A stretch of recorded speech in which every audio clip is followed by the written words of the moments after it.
As the leader of the Booner Pack, I lead from the front. All right, boys. Lock in.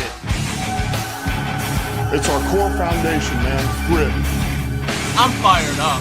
I'm fired the f*** up, boys. It's pumping right now. It's got my juice pumping, boys.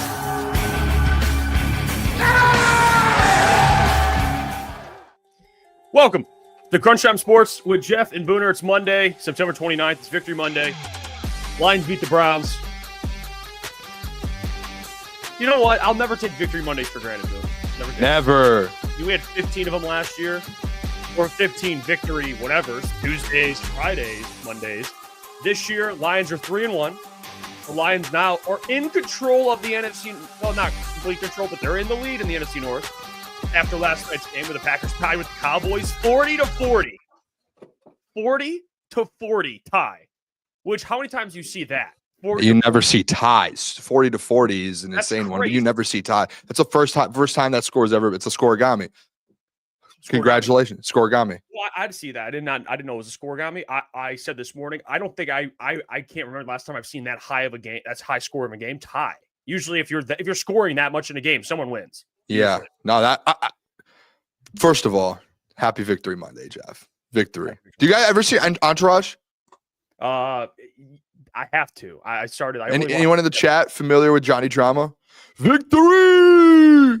That's how I feel every time I come into a Victory Monday. I just want victory. We probably can't play it, can we? Definitely not.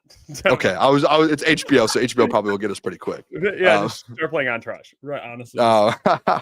Entourage is so great, though. I started watching it again the other day. Unbelievable show. But yeah, shout out Johnny Drama. Yeah, there we go. My mom's name is Booner. Victory. Let's go, baby. I love it so much. Viking Quest, yes. But no, yeah, I love Victory Monday, man. You know what the best part about Victory Monday is? Maybe I'm just a simp or something, but the Dan Campbell, Holly Campbell Starbucks post. Did you watch him today? The Dan Campbell press conference or the victory, the coffee? The Victor Starbucks. She posted some videos and stuff of it. Unbelievable. What I do is the best thing I look forward to is his dogs. Oh, they're the best. He's best. In the video that we posted, he's like sitting there playing with his dog. It's just like, dude, this is Dan Campbell. He's talking to the Starbucks people. It's just like, this guy's a human. You know what I mean? A lot of people think of him as a big, I'm Dan Campbell. No, he's just a dude, man. But no, yeah, that 40-40 game was I texted you guys this last night. I don't understand how the NFL, the biggest league in the world, outside of maybe some soccer leagues, and they end in ties too over there. You just should not end in a tie. You have a 40-40 game. Someone needs to win that football game. You know how unsatisfying it is to go to bed that night when I stay up until 1 a.m. I got work at 6:30 in the morning, and I have to go to bed not knowing who will ever win that football game. Dude, that's like the worst feeling of all time. Well, think about the players. You battle. And then they have to do interviews after and be like, yeah, how do you feel about this game? Suck. We tied. Like, what? You basically battled for 5 quarters and you for tied. Nothing. Yeah. Yeah. it's football. It's not like it's the most physical sport besides obviously like UFC or something where you're fist fighting. But you battle for 5 quarters. Car accidents every play. And you get a tie. A tie, dude. Which, someone this morning was ridiculous. Like, is a tie a win or a loss? I'm like, it's neither. It's just like, no. It does count towards your win percentage. I don't know how it does. It does in a certain way. Yeah, it's not as bad. It doesn't hurt you like a loss, and it doesn't help you as much as a win. I don't know. It's just literally what it is. It's a tie. Does it? I think I could be wrong. If the Lions have the same wins at the end of the season, like say we end with 12 and the Packers end with 12, they are ahead of us, correct? Well, it comes down to it would come down to head-to-head NFC win. I don't think so. If we both have 12, they win it because they have a tie. Oh, well, the ties puts them ahead of us. I misheard your question. Yes. Yeah. Same amount of wins I would help them. Doesn't that suck? Because you would have more losses. You would have more losses than them. Yeah, that sucks, dude. That's actually unbelievable. I was hoping the Cowboys would win that game. I was genuinely sitting there. I've never rooted for the Cowboys before. That was the first time I was genuinely rooting for the Dallas Cowboys. Please beat this Packers team. This would be such a big loss for them. I'll say, full transparency, people can talk all they want. That Cowboys team, they had their run game. It's been better with Javonte Williams. Javonte Williams has been good. but they have George Pickens, who had a massive day. They didn't have CeeDee Lamb. All right. And Javonte's he's a good back. He looked like a great back against the Packers. That defense for the Packers looked like trash, dude. It's weird because the first 2 weeks they looked like the best defense in the NFL. We were like, this is a historic defense. I mean, in Dallas, they could score points, but they did it against the Giants. You know, they did it they scored 40 against the Packers. And can we do this? Let's call a spade here. The Packers should not have won that football game. Did you watch the last possession? Were you up watching the last possession? That's where Micah got the talking about the Micah sack. Micah did get a sack, but it shouldn't have counted as a sack. Dak was running. I think if a quarterback turns into a run, you should automatically not get a sack. In my opinion, I think that should be a rule. I thought it was a rule. No, but at the end with not that possession, but the final possession when Jordan Love leads them down to go get a field goal. Did you see how they managed the clock? It's Matt LaFleur fashion, honestly. I wouldn't even play Matt LaFleur. It was Jordan Love. Like, just go. Actually, maybe not. Spike the ball. Like, there was 7 seconds left, and they were like rushing up to get another playoff. And he threw the ball with 3 seconds left. Luckily, it hit the ground with the second left. They should not have won that game. Like, that was where I was like, let the time run out. Like, they were letting it run. It was insane. It really was. Well, that's the question. It's like, what do we make? Like, what do people make of the Packers? Because I spoke about it this morning. It's like after 2 weeks, you know, us included, we're like, the Packers look great, right? But there's still things that the Packers, like, they have to prove to the world that they're legit. They haven't been a legit contender yet. They've been a good playoff team. You know, last year they had their playoff run, you know, with Jordan Love. Or remember they lost to the 49ers, and it was almost Packers-Lions NFC Championship game. And then after that, they've just been a playoff team. And now this year with Micah, everyone's like already crowning them as like the most dangerous NFC team. And now we're 4 weeks in, and they're 2-1-1. You know, and they lose to the Browns. And we just spent a lot of the post-game show yesterday explaining, and you went into this all last week about, hey, if you're that team, if you're a true contender, trap games aren't really even a thing you discuss because you take care of those teams, and the Packers can't take care of teams like that. Back-to-back weeks, essentially. They should have lost this game. They lose and then tie in back-to-back weeks versus teams that they're like favored by a touchdown or more. You got to be held accountable for that. Like, you lose to the Browns in a disgusting fashion. I get the Browns are good, but like the Lions didn't have 400 yards, 500 yards, but they scored 34, 7 from special teams. Like, they're a complete team. The Packers lose 13-10 to the freaking Browns. And you see how like Joe Flacco looked. They couldn't, and you saw how easy it was for the Lions to get pressure on Joe. They have Micah and Rashawn Gary, and Joe still was able to take them down. They only scored 10 win the game. Points. And then this game against the Cowboys, it's like, okay, defense doesn't show up. Your offense scores 40, great. But you can't stop Dak Prescott with no CeeDee Lamb, or at least slow him down. It's like, what? Dak played.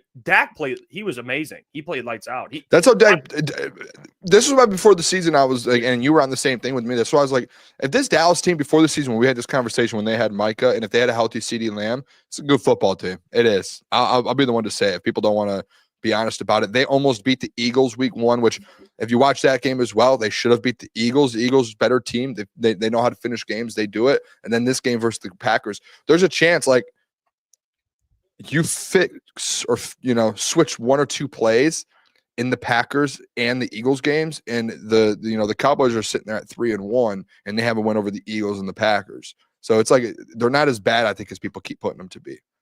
No, they're one, like you said, they're 1-2-1, but they're a couple plays from being even a winning record. I mean, it's just in the Cowboys again aren't right now they're battling. Their defense isn't great, but Dak's been really good. You know what I'm saying? Like offensively, and they're kind of trying to make it work without CeeDee Lamb. But what they were able to do to the Packers should be concerning for Packers fans. Like this Packers team, I'm sorry. This Lions team had a lot more questions going into the season. The Packers had what they had going for them was they had the coaching staff still there. They had a lot of the rosters still there. It's just a lot of the same team. All you did was you added Micah Parsons. And Matthew Golden. Matthew Golden, yeah. So it's like you'd think there's a lot of symmetry. There's a lot of like similarity. The Lions are dealing with 2 new coordinators. You're losing Frank Ragnow. You lost Kevin Zeitler. And okay, you beat them. Congrats. Like, it's a 17-game season. Like, okay, it is okay, cool. We can bring up like what did week 1 really mean in the big picture of things? Probably, I mean, you still have to beat them at Ford Field, but it's like, What are you still taking the Packers over the Lions? No.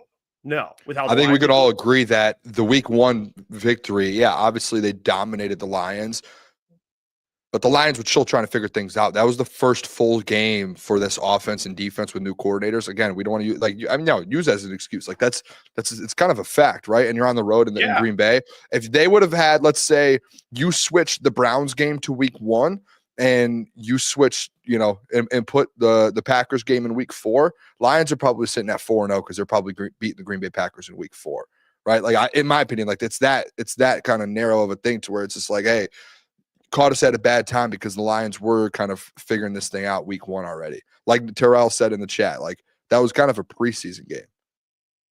Yeah, which honestly, in Packers fans, I mean, call it, oh, you guys are making a big call all you want. Like, if even Packers fans should be looking at this Lions team going, that's a damn good team. I think Packers fans should be worried a little bit after watching the last 2 weeks for them. Yeah, dude, offensively, okay, the Lions couldn't buy a first down against the Packers, and probably Packers fans are thinking, hell yeah, they've scored. I mean, look at the last 3 games alone, right? Like the biggest problem in that game you brought up, and we've talked about the whole week. It's like offensive play calling and the offensive line. The offensive line was terrible; they couldn't do anything. The offensive line's been elite. The play calling, look, they've scored how many points? 100 points in the last 3 games. They scored like 100 points. They haven't allowed a sack in 3 games. Like those two. Yeah, I think that's the craziest stat of all time. They're second in the NFL in allowing sacks, with 4, I think. And the next highest the highest is 3. And they have 4. Defensively, they couldn't get to Jordan Love. They lead the league in sacks. Yeah. So it's like this isn't even the same team close to week 1. Like they did everything they did wrong in week 1. They've been doing it at an elite level since. Honestly, I think this is just a thought process. This is me just thinking it out. Lions needed what happened week 1. They needed to see something like that happen to get back on track. So I'm happy as crazy as it sounds, I'm happy that it happened. Because then it's like a wake-up call a little bit. After all of the criticism all offseason, everything, you get smacked in the face, punched in the face, and then all of a sudden it's like, hey, Dan Campbell goes into the room on Monday morning. You play the tape and you go, oh, this is not us. What are you doing? And then you fix all the mistakes, the communication problems. At least say they played some bad teams, started 4-0, and then the communication problems start hitting in week 5, 6 because they never had that conversation and they never had the defensive conversations to formulate pressure in different ways.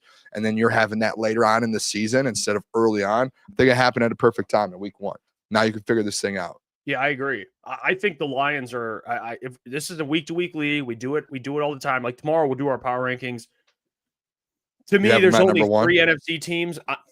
There's only 3 that I'm looking at as legit threats. There's only 3. It's the Eagles, Lions, and Rams. I'm not putting the Packers in there. There's no way. I'm not doing they have to. Let me look at something real quick. I want to see where they're at in Super Bowl odds. See if the Lions passed them up yet. Yeah, there's no even Packers fans. I'll talk to any Packers fan. There's no way you can convince me that team. All right, let's look at the division first. What do you think they are in the division right now? Who do you think's the favorite? Lions are the favorite. I would say probably plus 120. So the Detroit Lions are plus 125. I think the Packers are. Hold on, the Packers. I'll go Packers plus 260. Plus 110. They're the favorites still. It's got to be the schedule. I think it's the schedule. I do, especially the upcoming schedule. When you look at both teams' schedule, that's how the sportsbook go. And to be honest, probably a lot of people are are still putting money on the Packers as they go down because they do see the schedule, and then that's why the odds kind of go the way they do. Conference. What do you think the conference looks like right now? Well, they have to be. That's ridiculous. This is going to be the same thing probably. So I would say the Eagles are the favorite in the NFC. Odds. Plus. These are a little different because it's NFC. Plus 160, 170. Well, it's really plus 280.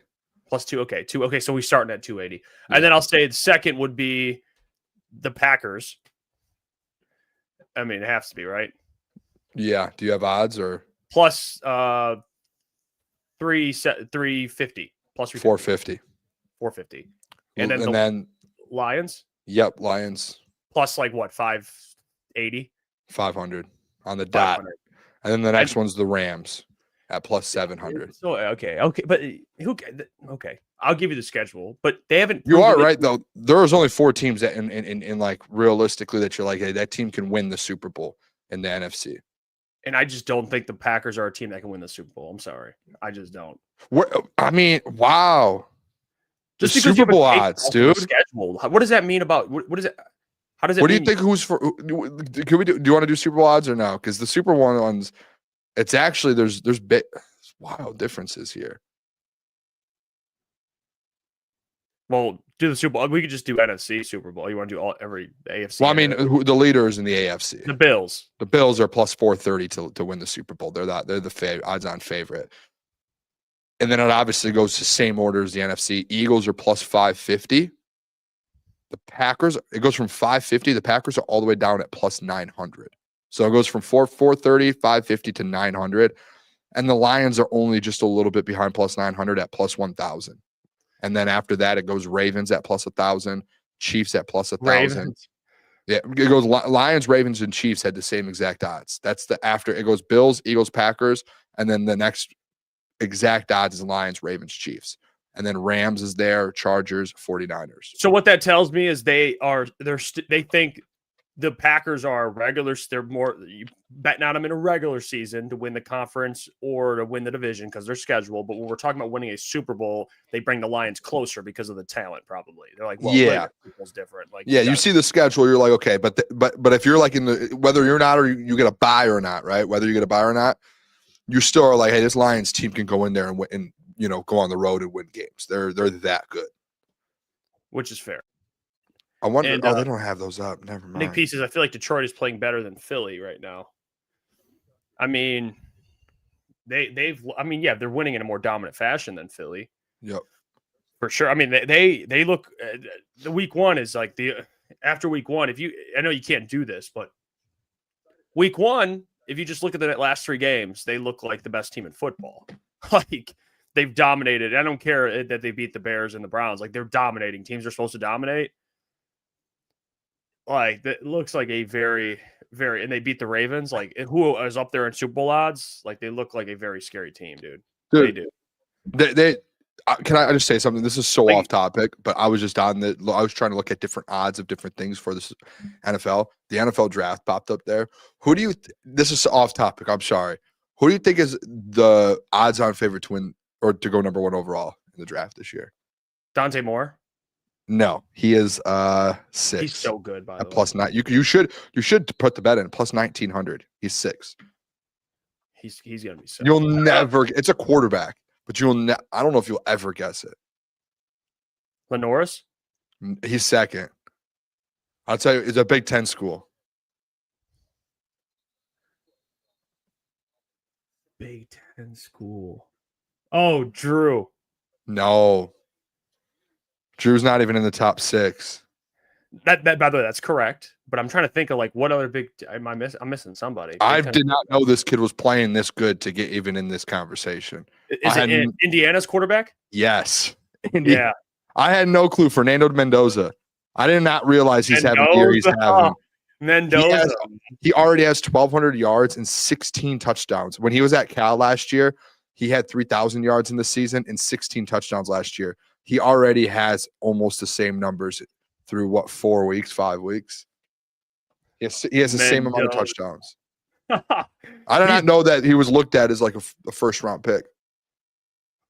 Holy shit. He's the favorite right now to go first overall in the NFL draft. Oh, that's funny as hell, dude. How crazy is that, dude? What a world we live in. You see it, man. One year guys, like that. Sometimes it's all you need. You jump up there. It happens. Like Jay Daniels had one crazy year. Look at, he went top 2. So sometimes it's really all you need. I don't know. Mendoza, we did watch that game hit versus Illinois. He was cooking. And they beat him by 60, dude. Yeah. And it was just with ease. It wasn't even close, dude. It was with ease. Yeah. Schiff got to surely the Browns will draft him. Yeah. Yeah, that's fine. And then his career's over.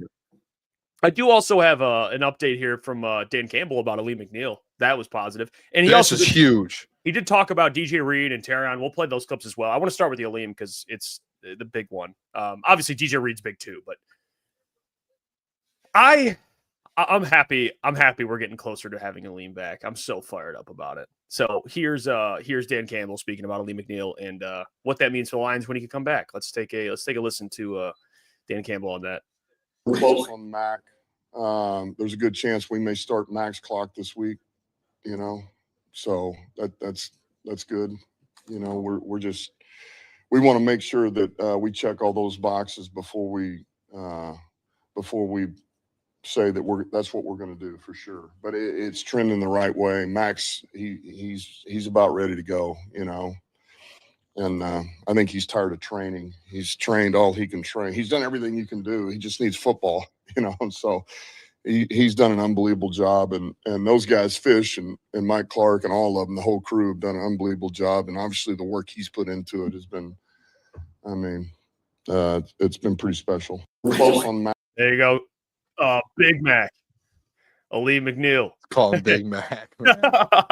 Hey, the big fella in the middle. Come on, Alim, the best pass rushing defensive tackle I have. I mean, Tyreek, I love Tyreek. He hasn't developed that yet. And DJ Reader ain't getting a sack. So he's the best guy you got to rush the passer. So it's going to be good to get him back. I think for him, and I talked about this today, and I think you're probably aligned with me here, Boone. Perfect time to get him back because not only is Aiden playing, the defensive line's playing really well, so it's a perfect time to get him in there. Now you have a rotation of pretty good interior defensive linemen. That'll be interesting to see. But you're getting him back right before, because it's not going to be like this week, but in the next couple weeks, right before this tough stretch of games, which is going to be big. That's like what I look at is like these big games. You're getting a lean back. I do think like the biggest thing, because the bye week, when's the bye week? After the Bucks game, correct? Yeah. So I think it goes Bengals, Chiefs, Bucks, bye, Vikings.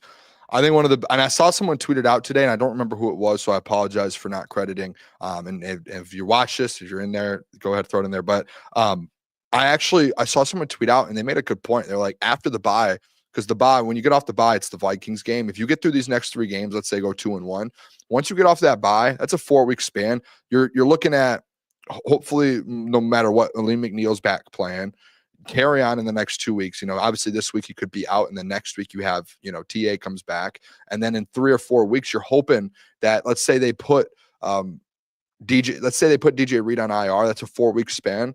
Like that 4 weeks is up when you come back from the bye. So you essentially have 3 more games until the bye, and then you have an extra week off, and then you get that Vikings matchup.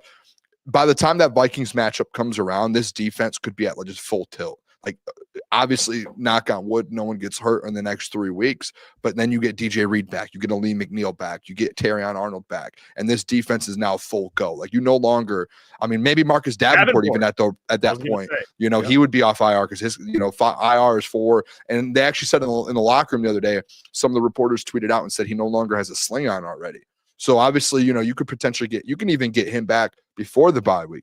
So, by the time you get off that bye week, that Vikings game comes around, Jeff, you're sitting there with a full defense, hopefully a healthy defense, and you're just like kind of what's the word that Dan Campbell's used? Balls to the wall? Is that we've heard him say that before? I'm just gonna say yes. I feel like that's a saying, is it not? It is a saying. I Okay. think I don't know if Dan said, but you know what? We're gonna just say yeah. Okay, cool. Yeah, let's just act like he said that before. It feels like a Dan Campbell thing to say. But seriously though, this defense is going to be at full tilt. Hopefully after the bye week, as long as there's no more injuries outside of what we already have, and those guys all get back healthy off the IR, and you're sitting there going like, this defense is already right now first in the NFL in sacks. Obviously, they've given up points. This last week was their best week, but it was against Joe Flacco.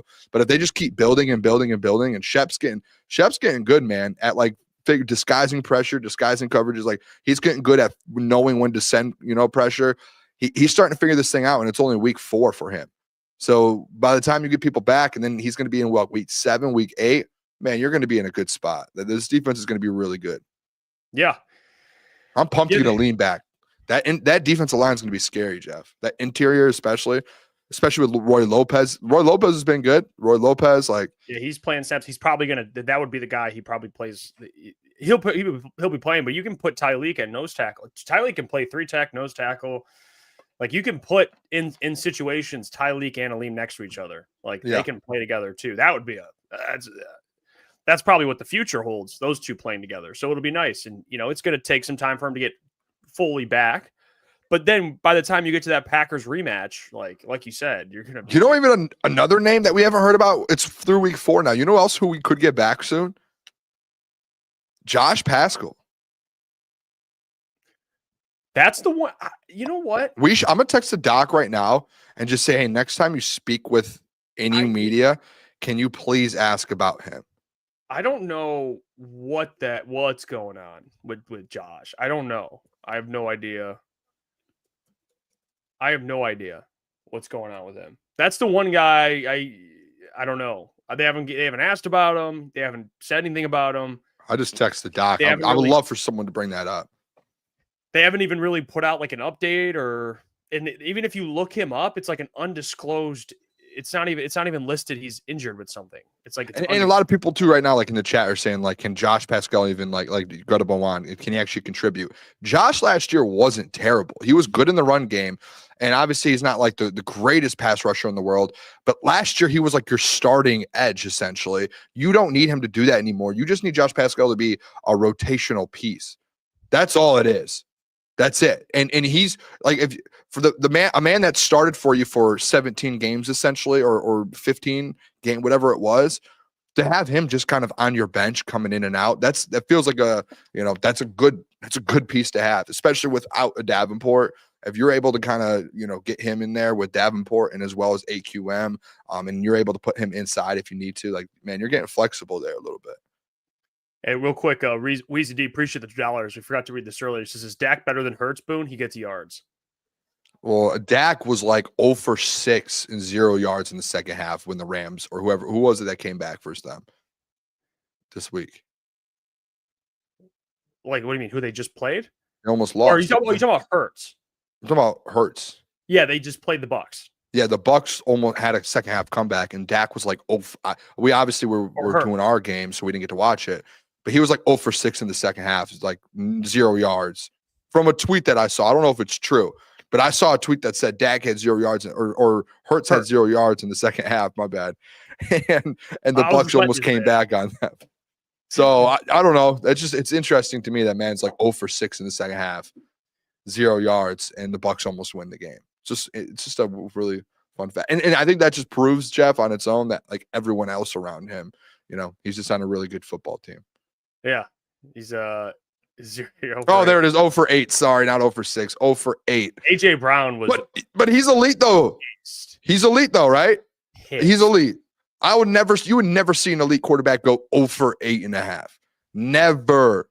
I agree. Never. With you. Yeah, I agree with you. What are we talking about? I don't care. Like, you have AJ Brown and you just went 0 for 8.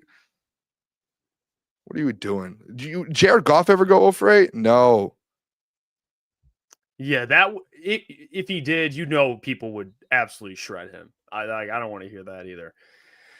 Purple Prince, but he was a second in the MVP voting 4 years ago. So, Purple Prince is Tyreek, Alim, AQM, and Hutch playing on third long will be awesome. Yeah, I mean that now you're getting this D line back, man.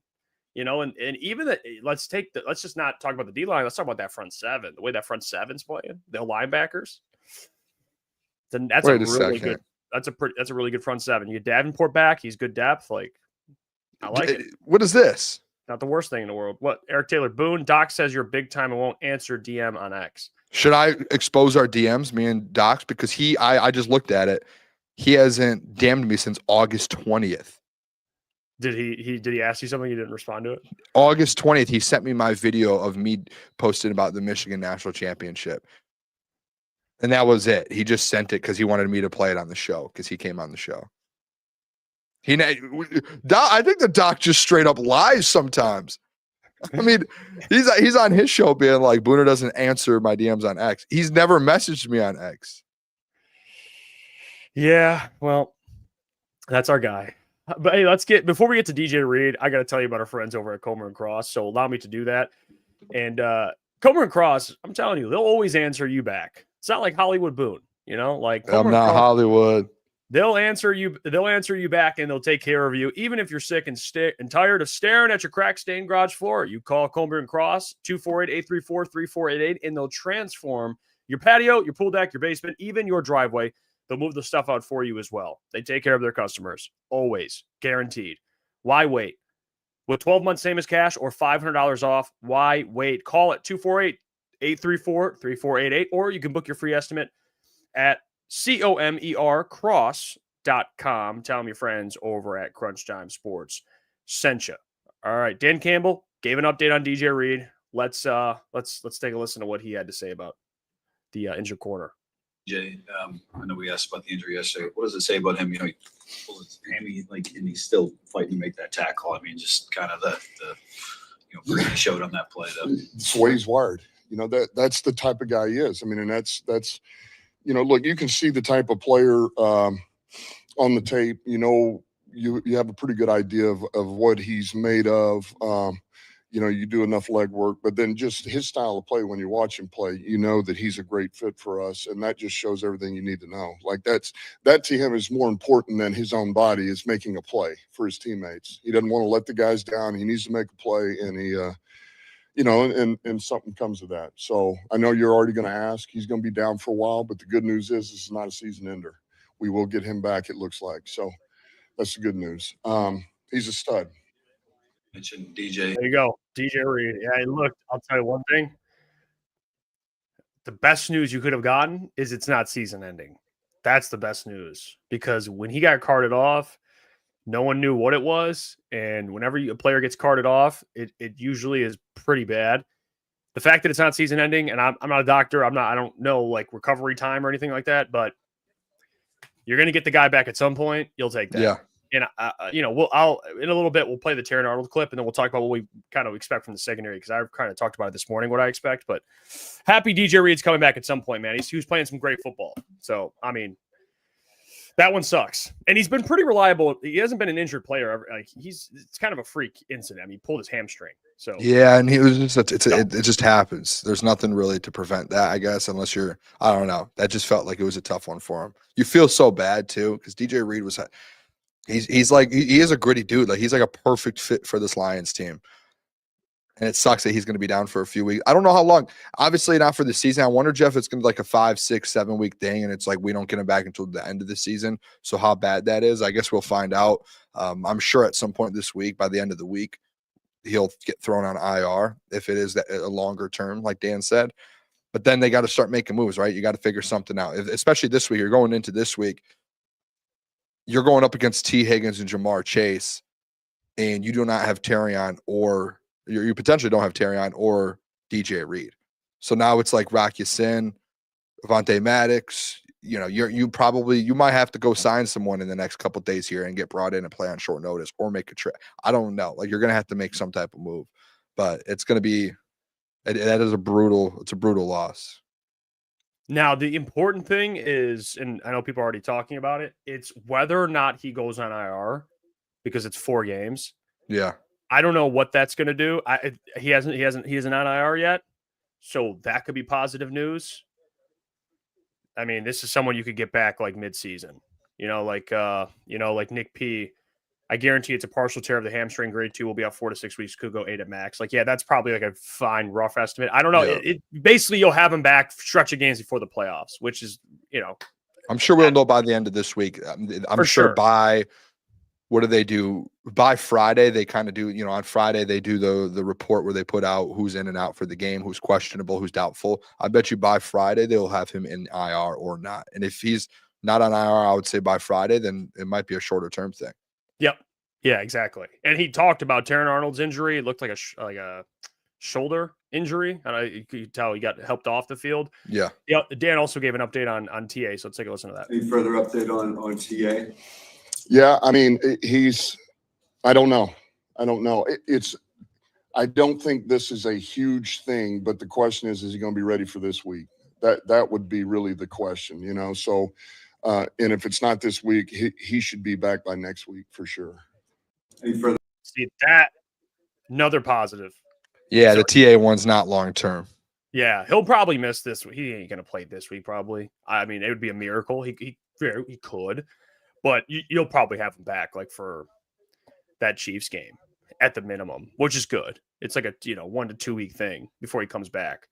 So I think people were asking, it's like, what are they going to do with their cornerbacks? Like, I think we already probably know what they're going to do at their cornerback position. Like, think of it from what has Brad always done, like, and Dan Campbell. Well, how do they handle stuff like this? Do they always panic and go get somebody or make a trade? Yes. If for example, Aiden Hutchinson goes down for the year, they don't have a choice. They go make a trade for Zadarius Smith. They go make a move. I think this is probably going to be, and you'll like this one, maybe bring back a Nick Whiteside type of move. Maybe you bring in some depth. Hold on, come on. Like, I don't see them making some significant move. Like, people are trying to bring up like Asante Samuel Jr. I don't think so. They don't bring in unfamiliar guys like that. They've never done that.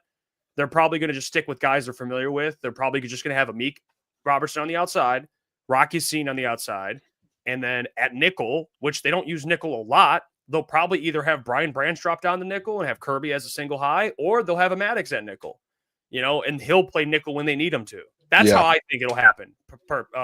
Personally, I don't think they go out and make some free agent sign. They will, but it'll be like a guy they bring in for depth. It's not going to be some like big name that's available or the best name available in free agency. No, I think you just got to trade for Tyreek Woolen. Like, I see people like that. I wouldn't be shocked if there is a trade. I wouldn't be shocked. I wouldn't be for like a Reek Woolen. Yeah, I mean, what? I don't know what the trade would be, but you're probably not having to give up like a million different things, like an insane amount. And then then when guys get back healthy, like if TA isn't at his best, you're putting pressure on him at that point, and now you have a battle. I think it makes sense. I just don't know. I don't think Brad will do it. You think he'll give up assets for like a Tyreek Woolen, who actually I don't even think has been great this year, to be honest. I mean, what are you going to roll? But I'm saying, like, let's say this thing is an 8-week thing, right? Like, let's say it's the grade 2. I know it's 4 to 6, but at max 8. Let's say it's an 8-week thing, right? That's a lot of games. That's not like we're just sitting here being like, that's Bengals, Chiefs, Bucks, Vikings, Commanders. What is that? That's 5. Eagles, Giants, and potentially Packers on Thanksgiving. Like, you're sitting there looking at like that's a lot. And if you feel comfortable being like, hey, Terron Arnold's your corner 1, how comfortable are Lions fans with that over the next 8 games? I don't think a lot of guys are that comfortable with it. And that's not like it's just. I think that's just more so a fact. So it's just like. You're in a spot. No, you're right. You're right. Lions fans would not be comfortable with it. But I think the Lions will probably look at that as like, okay, they'll have a Meek and Terry on it. That's good enough. Like, which is fair. And then you got Avante and Rocky Sin if you need them in the slot or moving around. Because I think Avante Maddox did play some slot as well. Yeah, he played nickel safety outside. He could play it all. So that's how I see it. I think they'll sign someone for depth, but I think the secondary you're going to have is probably that. That's fair. I forgot about Amik. I love Amik Robertson, dude. Dude. Him. You know what he said? I watched his. Did you watch like the players in the locker room speak? Did you watch Amik? They asked him about playing outside. Yeah, and he's like a pretty honest dude. He kind of just says whatever's on his mind, which he's an interesting listen. He straight up said, I like outside better than nickel. He goes, I like playing outside. He goes, because I get to play more and because I get to get a feel for the game. Like nickel, he's in and out with Calvin Shepard's defense. Outside corner, you're in every play. But also, he says he gets a good feel for the game. You get a good feel for the receiver. You get a good feel of the flow of the game. Like, it's probably tough when you play a couple snaps and then you go to the sideline for a couple snaps and you come back. You know what I'm saying? Then you have to wait another drive. Like, he's playing in spots at nickel. Like, outside corner, he's out there all consistently. So he says he prefers it. So that's why I think now with Amik, they just talked about Amik a week ago, how they want to get him more playing time. And now there's an injury. He's playing outside corner. More. He was going to play more no matter what anyways. Yeah. But now it just puts it more into a fact where now you have Amik out there, Avante, put Avante in the slot, Rocky Sin at the other corner this week. And you're off to the races at that point. Not saying it's perfect, but that's what they're gonna do. It's just like you have to just patch things up. It was like kind of like last year. Obviously, last year there was so many more position groups that you're patching things up with. That's what it's just going to be. Your top 2 corners are essentially down right now. You just gotta. It's time to patch things up until then. Will they make a move? They might. They might make a move. Yeah, and now you have the good part is you have one of the best safeties in football who can also play nickel if you need someone to have, if you want to just put Kirby back there. It's the bonus of having Brian. Like, he can play nickel if you need him to. So, yeah, I think Amik will be fine. I know he's been people are like, oh, he hasn't been that good this year. Well, dude, let's be real with Amik. Like, Amik was an outside corner before he got to Detroit. You know what I'm saying? He played outside with the Raiders. Like that was. He did it last year for us versus the Vikings. That's what he played. Like, and he with Justin Jefferson, or am I crazy? Yeah. No. Yeah. Yeah. That's what he did. And he played nickel a little bit, but he was mainly an outside guy. That's why when he got to the Lions and played outside, he had a great game against against Justin Jefferson. Like, I'm just saying. So I think he'll be fine. Not saying you're not going to, coverage isn't going to break down sometimes. It is. But you're going to get TA, like you said, in the back in a week. We'll have Rock Scene fill in for a game or two. It'll be fine. Yeah. It's not the end of the world. And the schedule right now is you got one more game with the Bengals. That defense, I think they'll be able to put up a shit ton of points. So, even if T. Higgins and Jamar Chase, they go off, it's like, okay, they don't have Joe Burrow. So it'll help a little bit. It will. So that's what I think happens, but we'll see what happens the rest of the week with DJ Reed. We can get into grading the game, though. I just want to get the injury updates out of the way and kind of talk about that. So updates on TA, DJ, and Alim McNeill. But we could start with the offense and give our grades, offense and defense. We could start with offense versus the Browns and just in the season in general, to be honest. I mean, we're 4 games in. We have a 4-game sample size of this offense. I mean, what do you think versus the Browns, though? What'd you say? Versus the Browns? Yeah, you want to do Browns and then do the Let's do Browns. Okay. What do you think? So I would give the offense against the Browns probably like a C+, honestly. Wow. Yeah, I thought they were fine. They ran the ball really well. I thought the passing game was meh. It was all right. But I'm not saying that as it was disappointing. I'm just saying that that's just the reality. Like they didn't play. They even admitted that. Like we didn't play well. Yeah. But they were able to, the only positive thing I think was the O-line. Honestly, I agree. I don't even know about the O-line. Yeah, they protected Jared Goff. Well, and they ran the ball well with Jameer. Like they did well, I guess. The only reason the wow wasn't like a wow. I had them as like an A. I'm right there with you. Like I think it's a similar grade. I went back and looked today just at all the drives they had, and they had 3 touchdown drives, and 2 of them was just basically off of turnovers, short field. I think it was the one was a 20-yard touchdown, and the other one was a 5-yard touchdown. 2 out of the 3 touchdown, and then they had a 60-yard touchdown drive, but 2 out of the 3 touchdown drives you had were 20 and at 5-yard. So it's just you really the offense, if we're being honest, the 2 weeks before that, they looked really good and they put things together. And I know you could argue one of the best defenses in the league on paper, and they all year they've stopped the run, they stopped the Packers, they've been able to do that. It was just they just did not get anything going. Khalif had the punt return. They had a couple field goals. They had 5 punts. Jack Fox punted 5 times. How often do you see that in the Lions offensive game? Not it shows how good the Browns defense was. They are. Yeah. And they had essentially 2 turnovers as well, because they had a turnover on downs and an interception. So you punted 5 times. I think they had 12.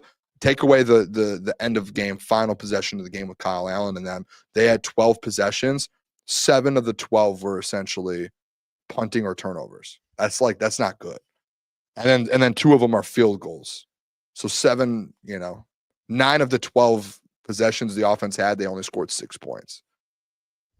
That's not good. That was a bad offensive day.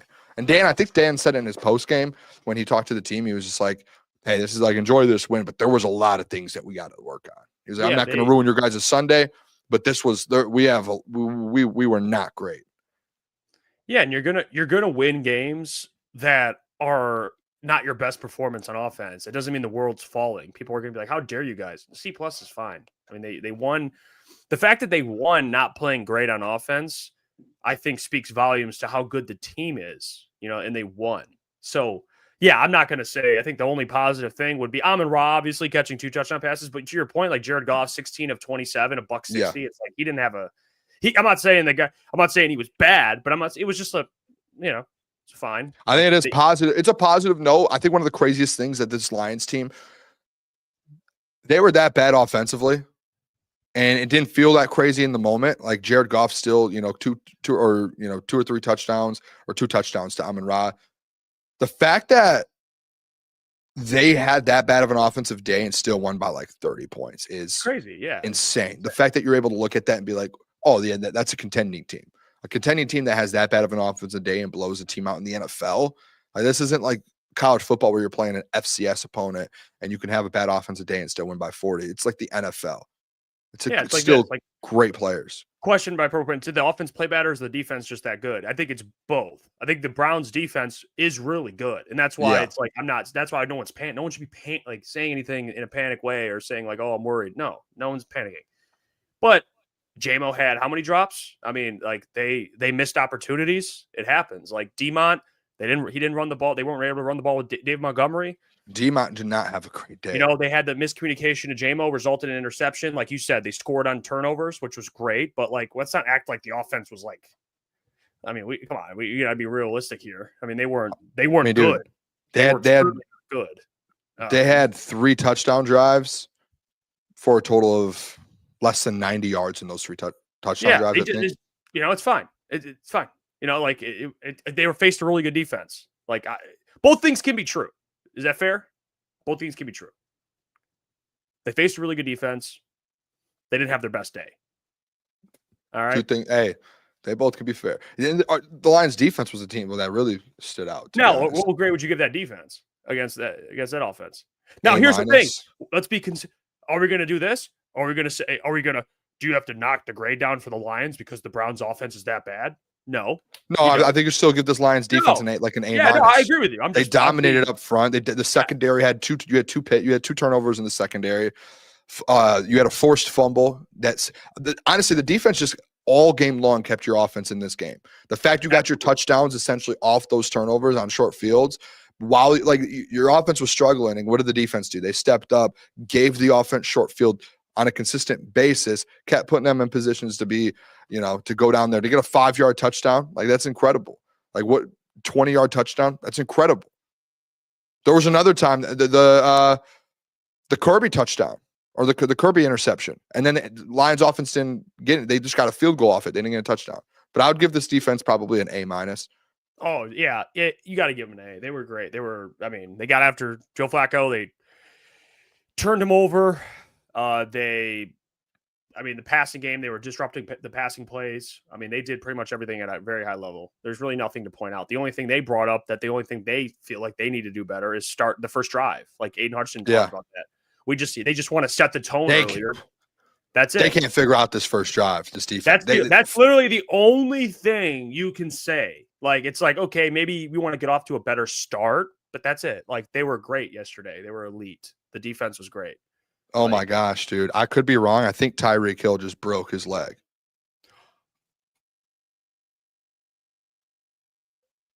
I could be wrong. Don't say that.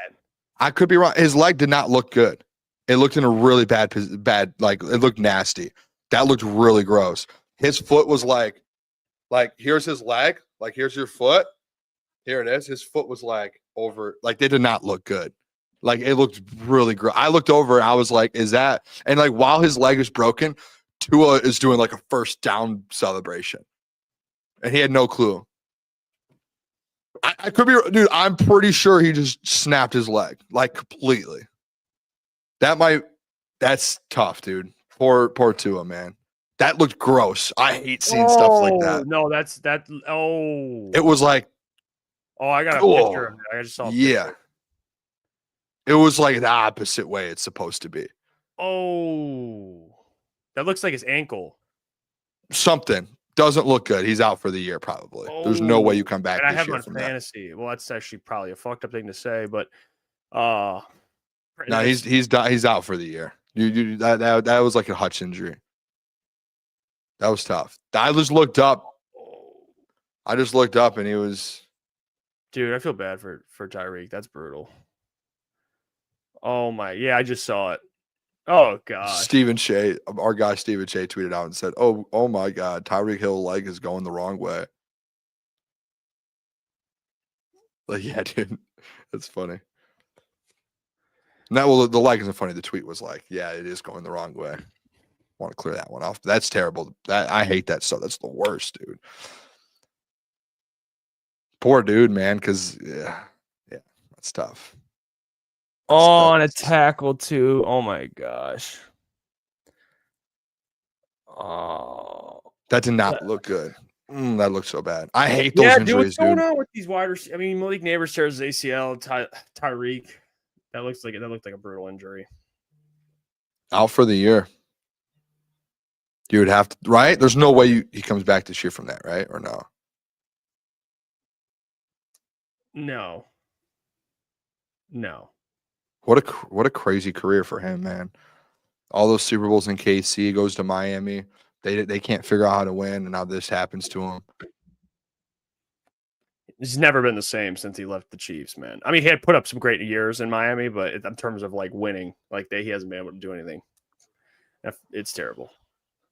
Well, geez, we can get into winners and losers from the game. I mean, we got in our grading. That's tough, dude. Yeah, well. Oh, they're showing the replay of it. Why do they do that? Why do they got to show the replay? Don't do that. Don't do that. Why do they do that? What are they doing? That's ridiculous. It could just be, honestly, and this is going to sound crazy, it could just be a dislocated ankle. And maybe, I don't know. I know there are dislocated ankles to where you could get back. I could be wrong, though. Obviously, it could be like the Hutch injury. And it's just he's like he like doesn't look like he's in any pain at all. He's like clapping and looks like he's like waving to the crowd. Yeah, I don't know. Maybe it was just dislocated. Well, regardless. I don't know. Regardless, I mean, that's terrible. Yeah, it's tough. Sad for the man. Yeah, we'll see what happens because that sucks. Miami's just a disaster. They can't catch a break, huh? Miami's. I mean, are they winning the game? They're up 10-3. Yeah, have a chance here to score again. And he goes down. It's like, okay, they're finally. I mean, they're 0-3 though. It's just like, yeah, they're about to get their first win, and then Tyreek gets hurt. Yeah, that's insane, dude. If I'm the Miami, I'm selling off at the trade deadline and rebuild this whole thing. Fire the coach. Just start this thing over. That's insane. All right, well, we can get into winners and losers from the Browns game. You want to start with winners, and then we'll go to good news, bad news? Yeah, I mean, we could do good. Let's go back and forth. We'll go back and forth a little bit. Let's start with winners. Can I go one? Yep. Jack Campbell. Love it. I think Jack Campbell on the defensive side of the ball. I mean, I think obviously, and I don't want to take other ones, but we all know the obvious one on the defensive side of the ball.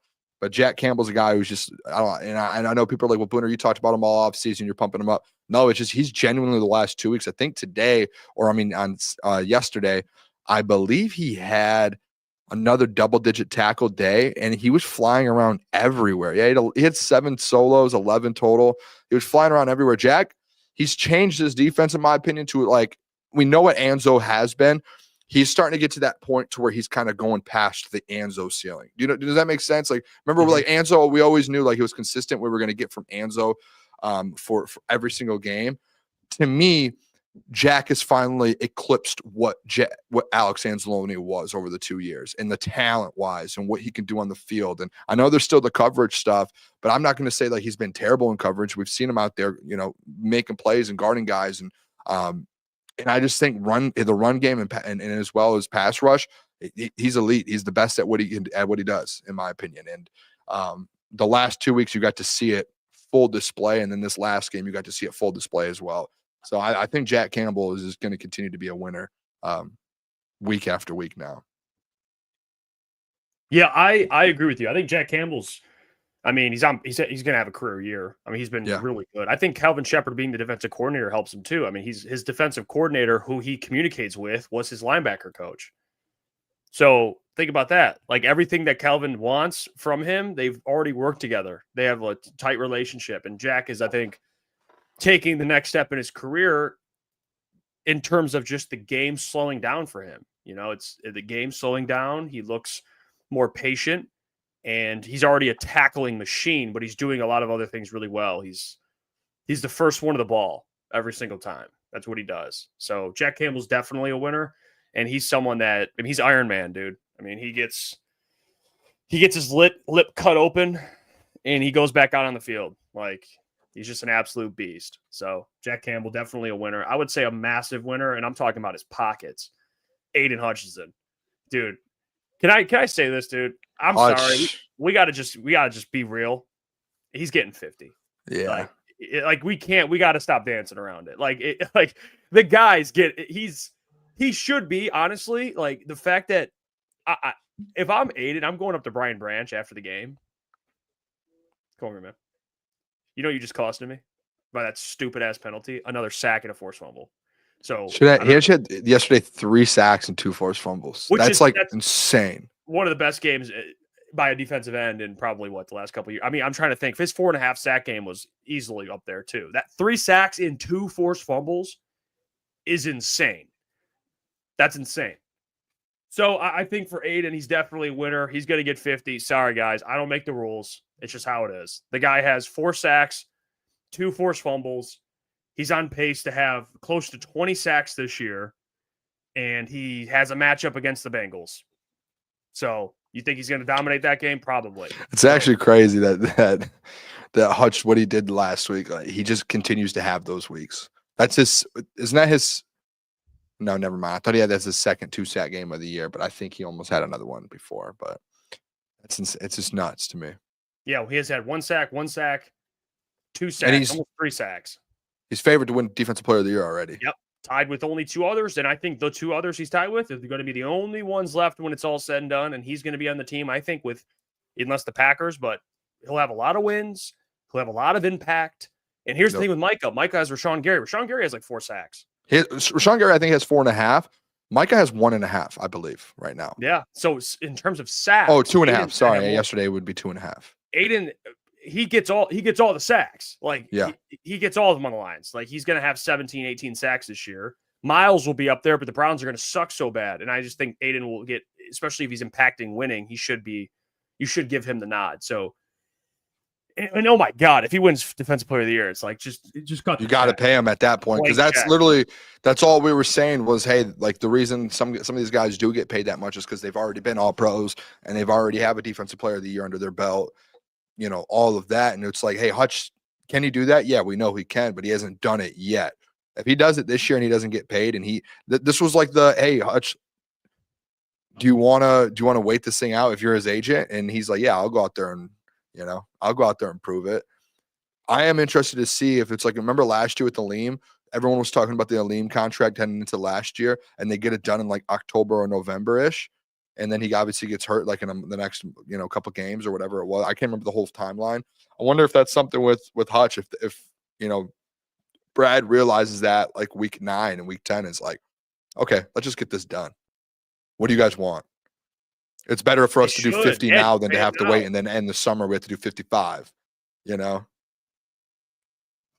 Well, if I'm Aiden, I'll hit you when the season's over. And if you're Brad, you're right now, you're calling him tonight. Yeah. We get something done. Contracts in the room. Come on. He said, can we figure something out? If I'm Aiden, I'll hit you when the season's over, man. I'm going to go out here and get 20 sacks. I wonder how often Brad's calling his agent, like every day. Like, you want to get it done? Want to get a deal done? Just constant. I'll tell you what, he's texting that man nightly. He's just checking in. Hey, man, any closer to a deal? Or what are we thinking? Because Aiden, he's worth every penny. Like I brought up this morning, like, you don't think Aiden, you're paying him $50 million. I know it sounds like insane. I know people that might not be as like tied in with how the financials work in the NFL are probably going 50. What? Like, that's insane. Think about it. He's one of your best players, and he's going to be a big reason why you win a Super Bowl. Like, think of Aaron Donald for the Rams, what he did for them when they won. He got the play at the end where he sacked Joe Burrow to prevent Joe from throwing a game-winning touchdown to Jamar Chase. That's what Aiden will do for you. If you got to pay 50 for that and production and help win you games, yeah. And he's healthy, and like he had a traumatic injury, but dude, he's a beast. He's always healthy. Like he fights through injury. He's everything you want. He's a great run defender. He has literally no weakness. I mean, he's not undersized. I'll tell you that. He's 6'6", 6'7". He's jacked. He's quick. He's got an arsenal of moves. Like, he's young. It's worth it. You have to. He's your you have to pay him. You don't have a Yeah, choice. give him whatever the hell he wants. Yeah. And Jay-Z, I'm sorry to break it to you, no hometown discount. That's not a thing. I realized that. Hey, Jay-Z, when you start to realize that quick, that's just not a thing unless there's like an older player. When these guys, especially first contracts, you'll never get a hometown discount in a first contract. Exactly. Yeah. If I'll never get mad at someone for not taking one. Yeah, I want dude. I don't care if I'm from the city or not. If I'm from this, I'm getting 50. Yeah, I'm getting. Justin 50. Fields just ran like a 60-yard touchdown on 4th and 1.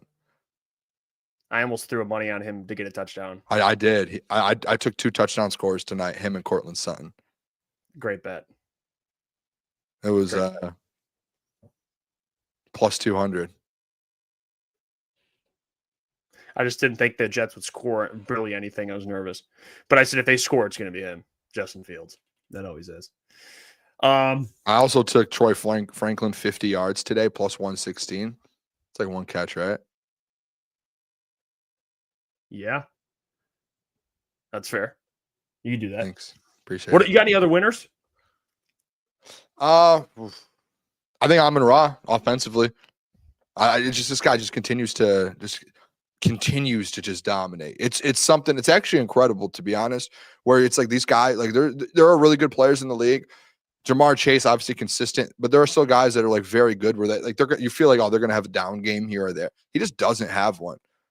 He doesn't, and it's just like as soon as like last week, big game, bounces back this week, boom, another one, back to back. He has 6 touchdowns on the year. I heard you say it this morning, essentially 3 games because in Green Bay he just didn't score, but the next 3 games he has 6 touchdowns. That's insane. You know, it's a crazy stat I heard today, and I might be like 1% off on this. I know it's similar. Jared Goff, when targeting Amon-Ra St. Brown, 87% completion percentage. That's targeting nuts. everyone else on the team, 69, which is still like insane. 69 is good. That's probably top 10 in the league, no matter what. Dude, anyways. it's still like nuts. It's almost 70%. He's almost 90% throwing Amon-Ra. Completion. I'm talking catch. That's nuts, dude. Like that's a dude who does not drop the ball. It's like Purple Prince, St. Brown and Puka, the 2 best wide receivers in the league. Yeah, they're 1-2 right now, without a doubt. Playing at the level they're playing at, those 2 are playing the best football. There's not. I mean, if you're talking first team All Pro right now, you're just those are the 2 guys. 40 catches in 4 games. Yeah, no, Puka's having I mean, did you see he had 170 yards yesterday? 170, dude. That's incredible. He has 500 yards on the season through 4 games. He's on track for like 2,100 yards, 2,200 yards. Look at me all you want. I'll give respect to it. He's the best. Yeah. He's the best receiver in the NFL this year. Statistically wise, what he's doing. Hey, back up talk about the Brinks truck. He's going to get paid. They're going to have to pay him a shit ton of money. He's going to get paid. I saw an interview too. I can't remember who he was talking to. I don't remember. But Puka had one time at some point mentioned just like he wants to retire early. Like he was like, I'm cool to like play until I'm 28, 29 and retire. Just have, one contract and get out of the league. He was like, I have things I want to do. And I can't remember who it was. Someone in the chat probably saw the interview and they're like, don't say that out loud. Like stop saying that out loud. Because teams are gonna you're gonna get that's gonna get used against you. That's true. Yeah. Yeah. It was saying the St. Brown. I don't think it was on the St. Brown.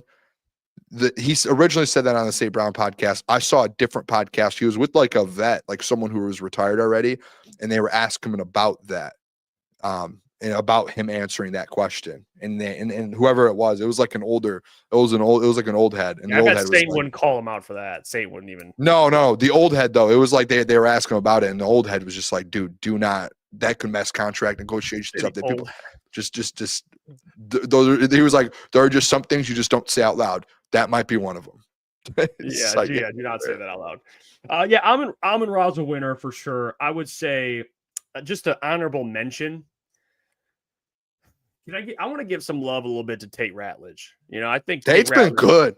Dude, you see him matched up with Mason Graham. Easy put that out. Yes. Tate's been solid. He's going to keep getting better and better too. Tate had a really good game. He's getting better every single week. So I think you could throw Tyreek in there too. Both rookies are winners. They're getting better every single week. So credit to Brad for finding them as always, but them too, they're really good players. So I would give them honorable mentions. I think losers. You go first. I'll let you take I'll let you take that away. Who's your first loser? Because I'm sure Terry Arnold. Okay, well that's fair.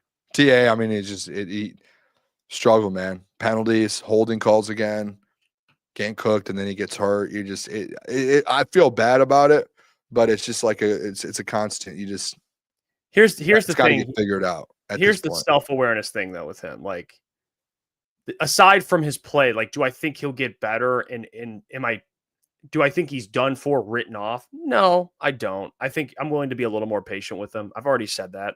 Yeah. But TA, bro, I know you just got the podcast, and I'm happy. Like, that's awesome. I love when athletes start talking. It's fun. I like listening to them.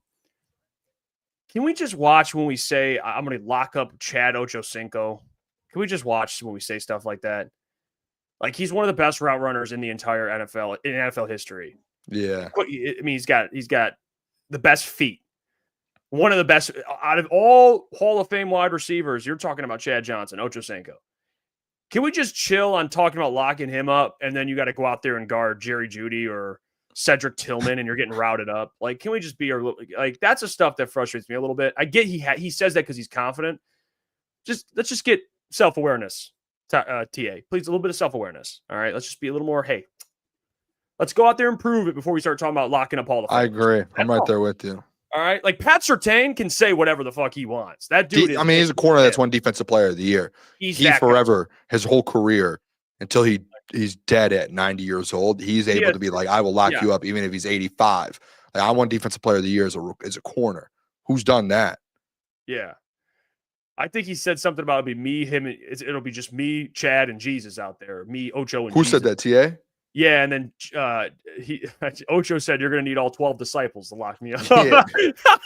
Hey, Ocho's so funny, man. Yeah, no, he cooked, but it's like that's just like I don't know. Anyway, TA he's definitely a loser. You know, as of right now, if we're talking about winners and losers, he's definitely not a winner. He's been, he struggled, so that's a good one. I think in the Browns game, J-Mo just had a bad game. It happens. Not panicking, not worried about it. But I think I brought this up, and I'm actually curious to hear what you think about this. Because I have to make sure I clarify before I say this. I know who I'm not worried about J-Mo at all. Okay, yeah. I'm not. It's one game. He had a bad game. Who cares? We've seen him make a ton of plays. Jared Goff and him are always on the same page. One game where they're not. It's not a big deal. Not everyone can have the Jared and Amon-Ra connection. Let's just be real there. He doesn't have Amon-Ra hands. We've already established that. But is it fair that people hold him to a higher standard now that he's paid? Is that fair?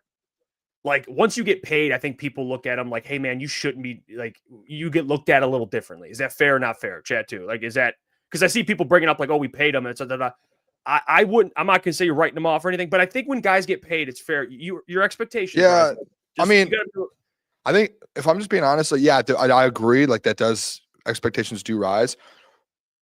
I would hold him to that standard no matter what, anyways, in my opinion. Like, before he got that contract last year, if he dropped the ball, it was like, dude, what do you like? Because that was always a thing with J-Mo, and that's been a conversation point for a couple of years now.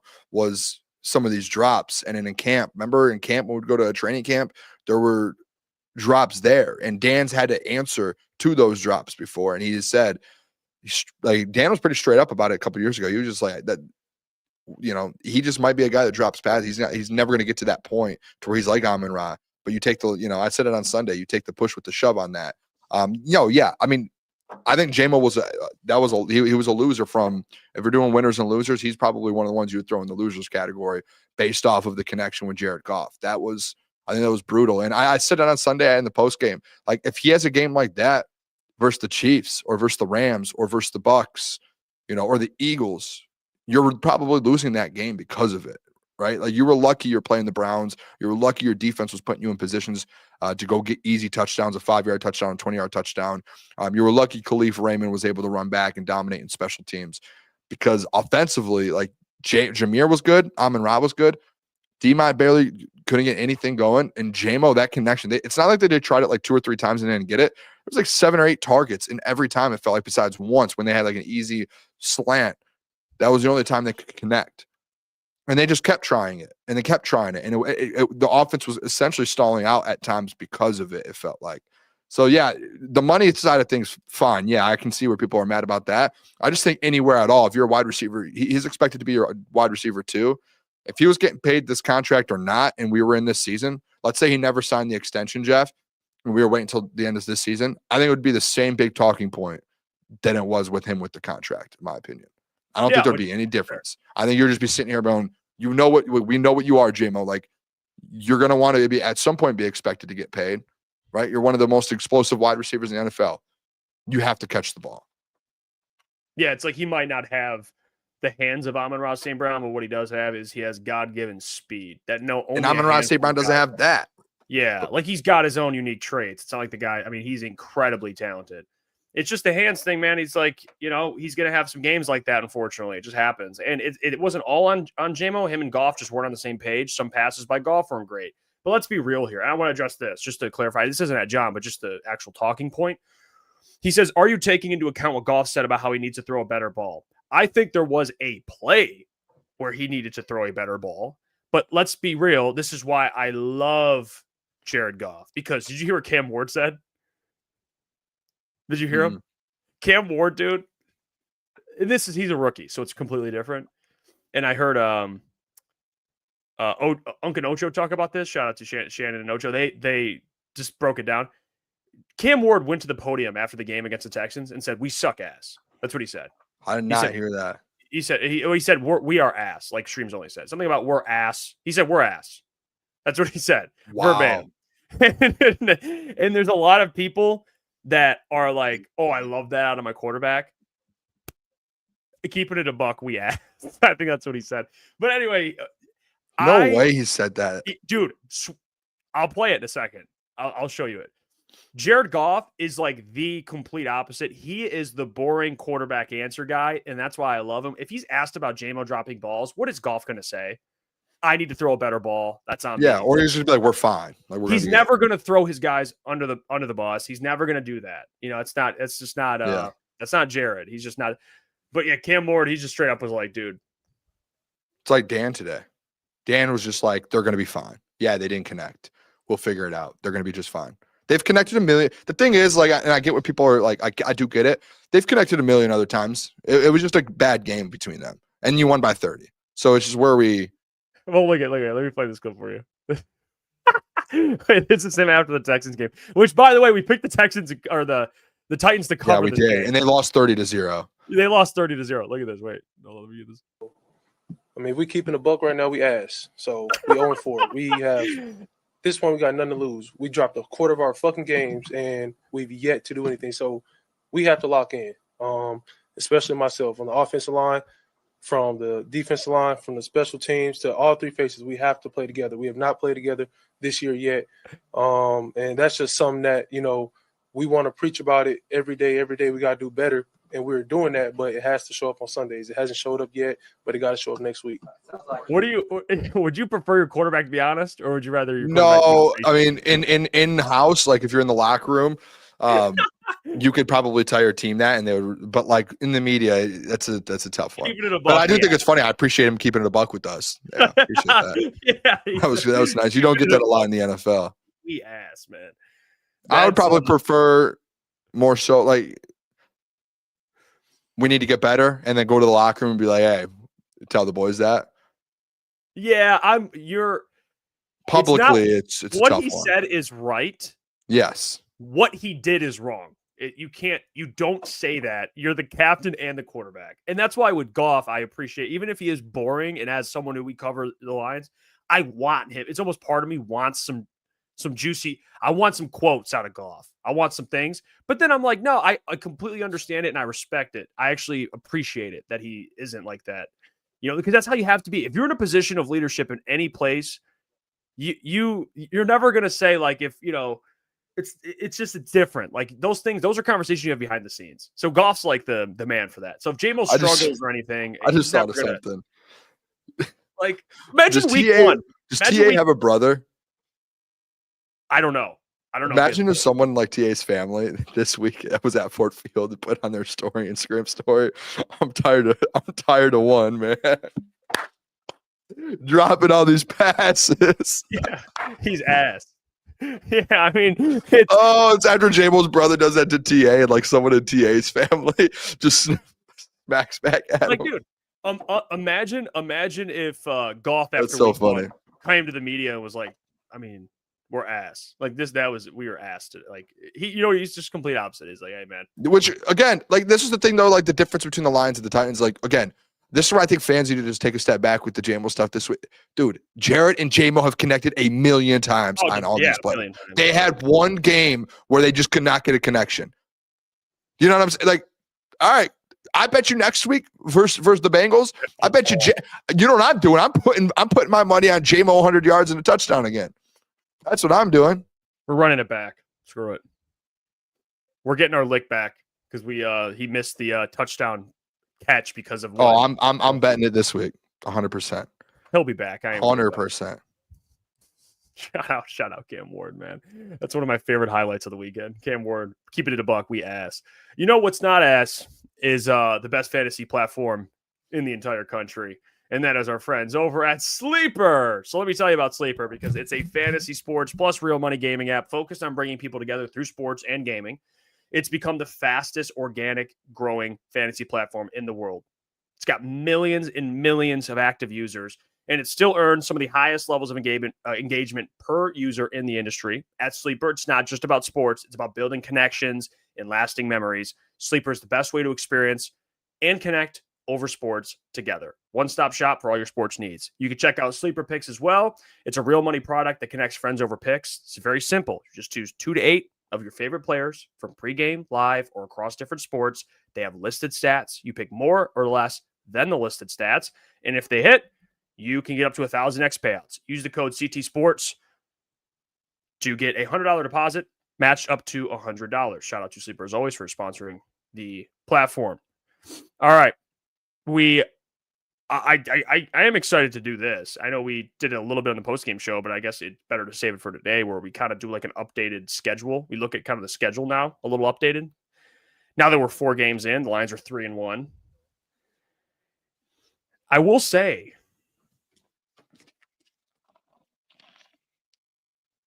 I had them at 3-1 to start. I just had the loss for the Ravens, though. Oh, wow. I guess actually a lot of people might have had that. So I nothing. But you know more about this football team now than you did preseason. Yes. That is true. So we'll look at the schedule. Wait, what? Oh, Detroit Sports Talk. He left with Miami medical and training staff on the car. Yeah, Tyreek Hill. Okay, I thought Dude, it was so weird. They were rolling Tyreek out in a wheelchair. They were showing him going to the hospital or to the place to get to the hospital. And he was in the wheelchair and his leg was up, right? Like imagine his leg being up in like a cast. And there was a guy pushing him. There was a guy like pulling his foot, pulling him around. It was so like literally pulling like his leg. He was like grabbing his foot that's out, like and like pulling him in the wheelchair. I was like, dude, his leg is like a yeah, dude. It's like, dude, his leg's broke, dude. Stop pulling his leg. He was pulling him around the wheelchair with his leg. Oh, if I was Tyreek, I'd be like, dude, what are you doing? Yeah, that's whoever at Jalen Waddle fantasy owners. You guys. Oh, Dolphins say Tyreek is a knee injury. Yeah, so he probably dislocated his knee or something. That looked nasty, dude. His leg was facing the other way. He must have his knee must have maybe it dislocated. But when that happens, you have all those, all those things in your leg. Ooh. He might have done them all. Damn. That's disgusting. All right. Let's look at the schedule. All right. So Let's do it.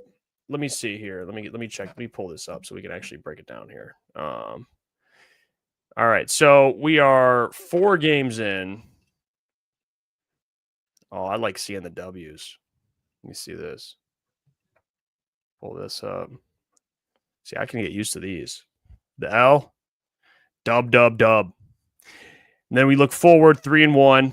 We can go through the schedule. Okay, so we should agree on these. Do you want to agree on them? We have to agree on them. Okay, so this is not ours. We're doing it together. Me and you. This is Booner and Jeff's record prediction. So someone's got to give it at some point. So there's going to be some what do you call it? giving in. There's got to be a Yeah, little let's do it, but let's be fair about it. Okay, well, we'll both be fair. Deal. Okay, deal. All right, so This is Cincinnati gonna go. win. This is gonna go terribly, I think, but we'll figure it out. We'll fight like an old couple. Cincinnati win. Win.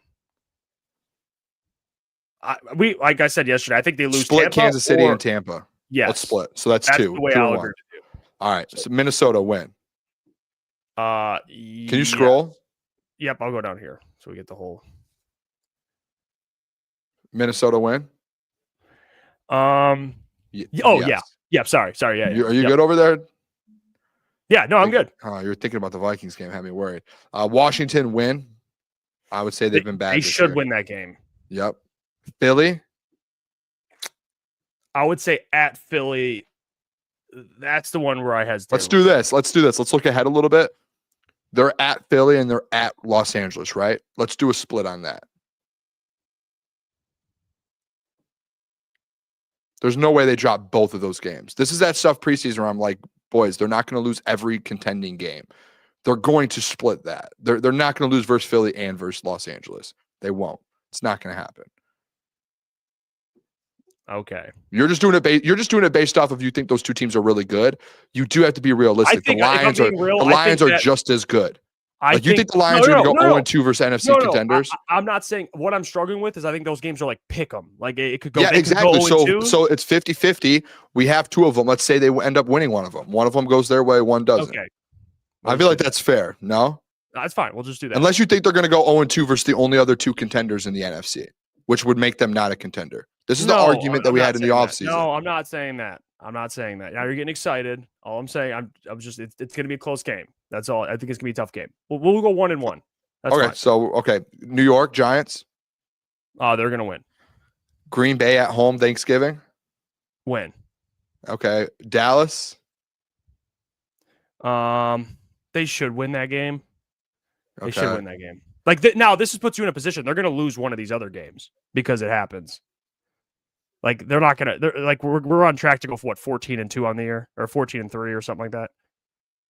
No. Like they'll drop. So let's let's say Los Angeles loss, and then let's just say they finish 2-1 to end the season. They drop one of those last three. That's fair. So that would put them at 13 wins. Which is fine. 13-4. I have them at 12-5 before the year, so that's about what I have. Yeah. I mean, there is a realistic opportunity for them to win 14 this year. If they get through this next stretch, only lose, splitting with the Chiefs and them, and then they split versus the Eagles and Rams, like we just pointed out, like they beat the Vikings, Vikings twice. They beat the Commanders, the Giants, Packers at home. You play Dallas at home. You play Pittsburgh at home, and then you play the Vikings. Or we already had to give the Vikings a win, and you play Chicago. That's 8 right there, and then you know what I'm saying. And there's a legit chance that you can win 4. It's not. I don't think it's that far off or that crazy. I mean, it's one game from what we predicted, so no. But I think the toughest games, the real tests here, and we could say like Washington. I think that's going to be a tough game. Like I think Washington, because I think Washington's a team where they're going to coast, and Jay Daniels will get back, and they'll wake up. They're going to play their ass off for that game because they know it's a rematch. So I think I think Washington, Philly, Green Bay, LA. Those 4 games will be like a good litmus test. Like those are good teams. All of them. Yeah. Are good. And Pittsburgh, I think Pittsburgh could be like a little sleeper team. Man. Rodgers back in Detroit, dude. Man, that's going to be a big game. Pittsburgh's playing pretty good football right now. So They we'll see what are. happens. They are for December sure. 21st. I mean, we got 2 months, 3 months. So, but yeah, I think there's some little sleeper games. But yeah, I mean, it's crazy how you get these before the season, like tough schedules. But then when you see. Once you get into the season and you see how your team is and you get a feel for your squad. Yeah, you see how other teams do, like the Dallas Cowboys, like that did look like a bigger game. No Micah now. And I'll say it, the Vikings. You thought the Vikings were tough and they've looked bad. Yeah, like right now with what they got at quarterback, like those games look a lot different. I think they'll sweep the Vikings. And if you scroll up a little like Tampa Bay, like Tampa Bay's beat up right now. Bengals, you thought you were playing Joe Burrow. No Joe Burrow. Mahomes obviously. My birthday. Let's go. That'll be a great game. Yeah. So I mean, we've got some good games, but there are scenarios with injuries and quarterbacks out. The fact that you don't have to go up against Joe Burrow is big. Nick P says, not really concerned about Washington. Their defense is ass, and they're a rotation of running backs. Okay, I don't think they're. Can we say Washington's a good team? Maybe they're not a great team. They're still a good team. They're just a good team. I mean, I think the Lions should beat them this year. Yeah, they'll be favorites. Yeah. Even on the road, they might be like 1.5 point favorite. Maybe like one. They might be like. They really don't have a running back right now. They've been struggling a little bit. Talk about the and one mixtape tape made on Michigan man Mason Graham. We did talk a little bit about Tate with Mason. The Graham. and one mixtape is crazy on Mason. That's crazy. That is nuts, dude. Oh, That's funny, brutal, man. Shout out Mason Graham, though. Hey, no matter what, you can't take it from him. National champion. Yeah, I mean, None of us. Well, I have a national championship. Easy doesn't. Let me see something. You don't, Jeff. Can I play this clip that Easy posted? Because I know we just already talked about. I just want to play what he posted because it's. Let me see. Let me see here. And people can see what we're referencing because Easy, it just straight up posted a clip of Tate just bodying Mason Graham, or actually having a great game. Here, let me pull this up. I mean, look what this dude was doing out here, Tate Ratledge. Absolutely working. Hold on, wait for the next tape. Tate. You're right on Mason Graham. This guy is bodying. Look at this straight up Mason. I mean, they doubled him that time, but he's done. He's out the play. Took him out of the play. What did John say? We're moving people. Morton? Yeah, this guy's nothing. Oh, my gosh. Another play. Nothing. Easy's out here making huddle mixtapes. I mean, yeah, this is incredible. This is honestly, this tape watching week 1 to week 9, like to this past week. Oh, that drop is brutal. Yeah, those offensive lines turned to elite. Dude, like, look at quick. these, man, dude. Tay Ratledge took him out the play completely. He's out. Shout out Tay Ratledge, dude. He was destroying Mason. Mason Graham is a dog. This is a top what? What do you go with the draft? Top 10? Mason Graham, yeah. Top 15 at pick. least. I mean, come on, man. One-on-one. A lot of those are one-on-one matchups, too. You know what, Easy? I'm with you. That was an and one mixtape. Body that, man. Let me see. I was actually talking shit to Gentry over the weekend about Mason Graham, but it was lighthearted. But I'm going to send that to him for sure now. Pick number 5, Easy said. Oh, Easy. Come on, man. Let me see. I'm sending this to Gentry right now, boy. Let me see. It's a whatever, dude. I mean, it's Mason Graham. He's still a rookie, too. I know Tate's a rookie, but hey, man. Yeah, that's Mason Graham. Yeah, send it to Easy. Hit Mike up. Be like, that's your boy, man. Been talking shit to him the last couple days. Hey, we got, by the way, can we at least mention, too, before we get to the Tigers, I guess we don't. I mean, we were going to talk more about the cornerback position, but we kind of agree on. You already kind of caved on that, right? I mean, you thought they'd make a move, but now you're kind of lining up with me. Yeah, we don't think they're going to do much. I mean, you might get your boy back. I did see. We're talking about the Tigers, right? We can do the Tigers now. Yeah, screw it, do it. Is that what you were talking about, or no? No, I was asking about cornerback, but yeah, we can go Tigers. Corner. I mean, we can do whatever. Oh, I thought Tigers we we you think the Tigers win?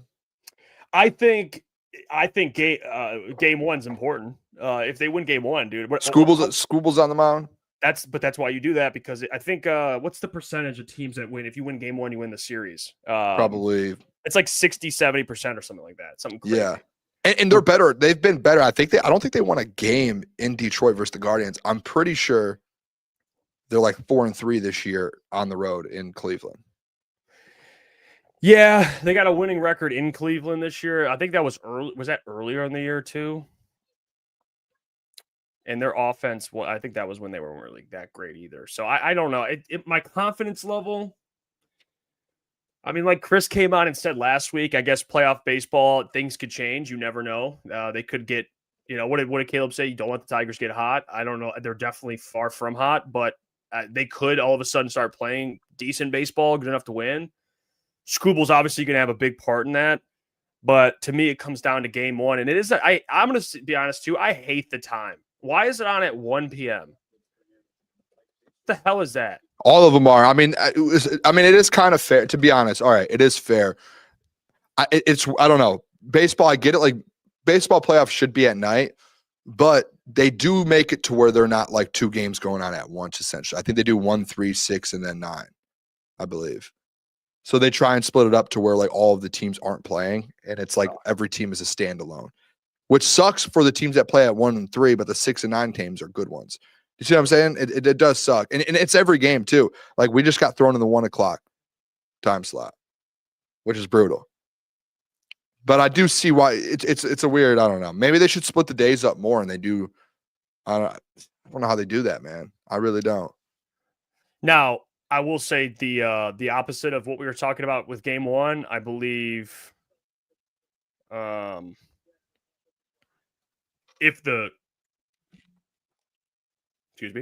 If Cleveland wins game one,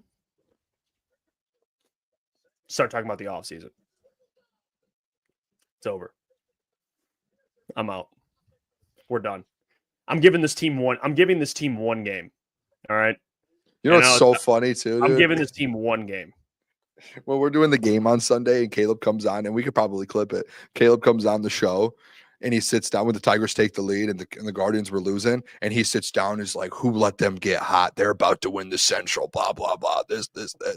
And then 5 minutes later, the Tigers lose the lead, and then the Guardians come back and win in the bottom of the 10th or something and walk it off. It's like, dude, you jinxed them so bad. That's so tough, dude.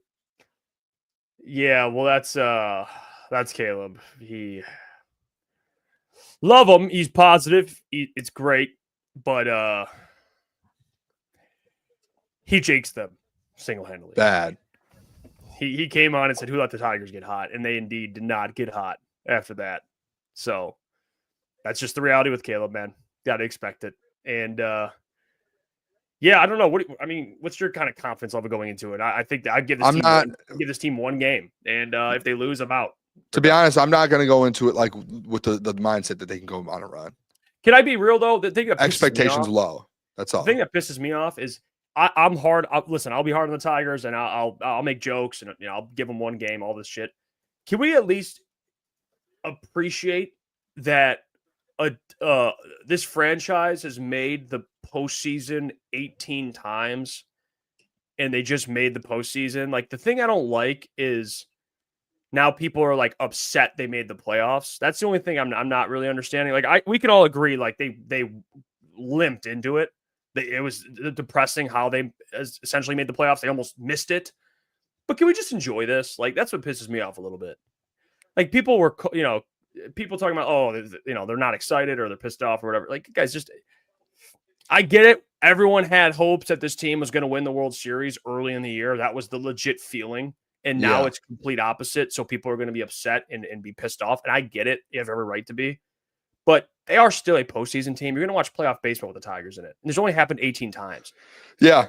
I listen, I'm not mad that they're in it. And like Chris, when he came on and he said, he was like, once you get to the postseason, anything can happen. And in the press conference today with AJ Hinch actually is the one that said it today. Someone asked him about the last month and how they struggled. And he was like, that's an understatement. Like, I'm glad you put it like that. Because we more than struggled. Like, we were bad. And he was just like, essentially going into the postseason, you just say, hey, at the end of the day, we did win enough games to get in, whether the last month was bad or not. Like, we still won enough games to get in. Like, you should still feel good about that, and then just forget all of that, leave that in the past, and it's a new season essentially. So it's like, you do know that this Tigers team does have it in them.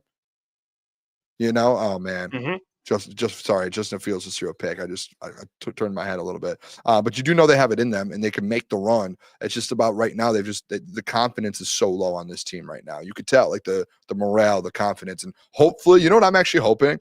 I'm hoping them, like, and as crazy as this sounds, them celebrating getting to the playoffs and having that moment of just like outside noise gone and just push everything out and just being in the locker room with their squad. Like, you know what I mean? Like, it's just like a moment where it's just like, we have struggled, and mentally everyone's been in such a bad spot, I'm sure, for the last month on this team, and they know they can play, but they just can't get out of this slump, to where maybe them just being in the locker room with champagne and beer, as crazy as it sounds, takes them out of that. You know what I'm saying? Like, it's just like, boom, like we're not thinking about what happened the last month anymore. We just celebrate. We just got in the postseason.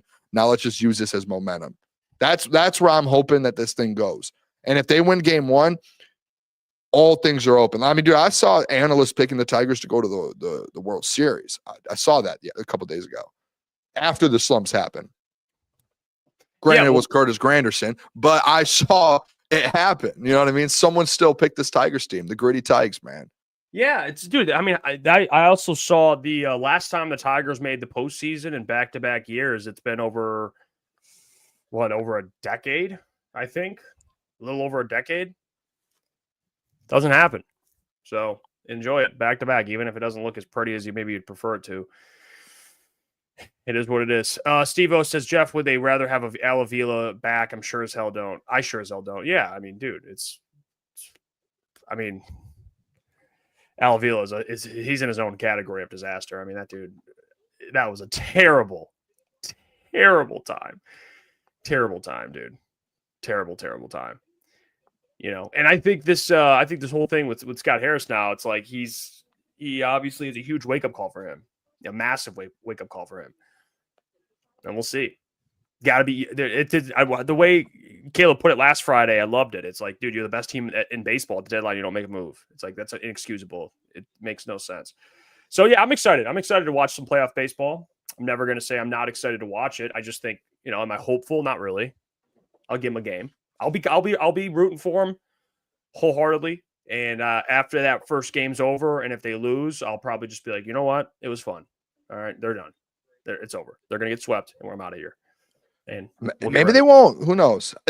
Tomorrow's a big day for this Tigers team. Massive, man. Dude. It's huge. Like tomorrow, if they go out there and win this game tomorrow in Cleveland, that's huge.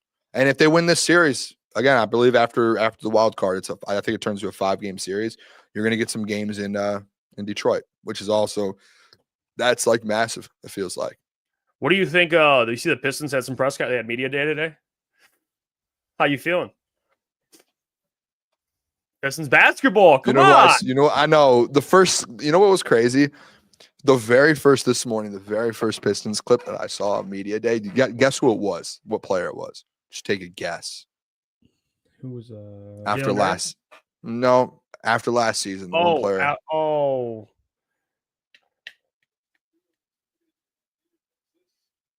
Who?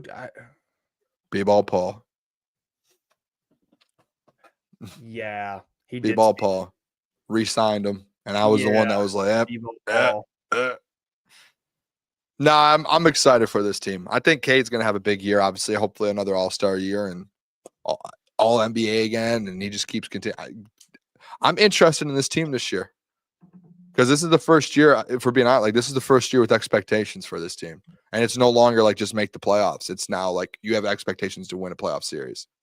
So it's very interesting. And then obviously Jaden Ivey's coming back and Jalen Duren's supposed to take a step. And Isaiah Stewart, like you have guys that Ron Holland who you're like, hey, some of these dudes need to take big steps. Asar Thompson. So I'm very interested in how this squad comes together because you no longer have Malik Beasley, Tim Hardaway. Who am I missing? There's one more. You lost Malik Beasley, Tim Hardaway. There's one more vet that walked away. Am I crazy? I think there's one more. Dennis Schroeder. Dennis Schroeder. Yeah. So there are guys that you lost, and those weren't small pieces. Those were bigger pieces, and you add Duncan Robinson, Karis LeVert. So yeah, it's going to be interesting. You know who I think is a huge X factor this year? Asar Thompson. He's massive. I think that's the biggest one. He's gonna because last year he showed so many great things, and I think he's gonna be to me like. He could be the difference between them being a good team and a very good team because I think Asar is already an elite defender and he's going to be asked to guard the best player offensively in the playoffs. But I think Asar Thompson, and I did see did see Cade talk about Asar Thompson. Like they know this dude he's a freak. He's an absolute freak, and I'm excited for him. The Pistons, to me, I think the expectation. What do I have? It's like what a playoff series, dude. I mean, that's really what I want to see. You want to see growth. I thought they could have won one last year, things happened. And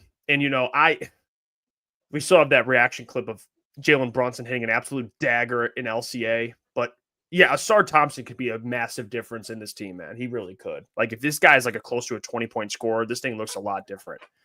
Like if he's giving you 20 a game and he's just blocking shots, he's getting 3.5 stocks a game. Dude's gonna be a freak. Maybe 4 stocks a game. I think he could do that. At his price. Yeah. I mean, he could do a lot of special things. He should have a big year. He really should. This should be like a year, and he gets a full off season. Last year, he wasn't able to have a full off season because of the blood clot situation, and he wasn't even into the season right away. Right, like it took him. He wasn't cleared to play for a little bit into the season. So now he's with the team from the start of training camp. He had a full off season where he was able to kind of get better and work on what he needed to in Detroit. So yeah, he should have a big season. We'll see with Malik Beasley, dude. He's already apparently that shit's all blowing over. Paid off his debt. You see all that stuff happening. He paid off the apartment or the. I saw that. I did see he paid the apartment thing off. I don't know about his other debt, but he's slowly knocking all that stuff out. I mean, I guess he hasn't been suspended. He hasn't been. I don't know. I guess in too much trouble. So I think there might be a chance teams are already calling him. And I also did see Jalen Duren. By the way, he's got the green light. Jalen Duren? They're giving him the green light to shoot the rock. Shoot threes? Yeah. How do you feel about that? I'll play the clip. I have the clip over here. Let me see. I think Anthony posted it. And because he worked out with Rasheed Wallace this offseason. So the green light.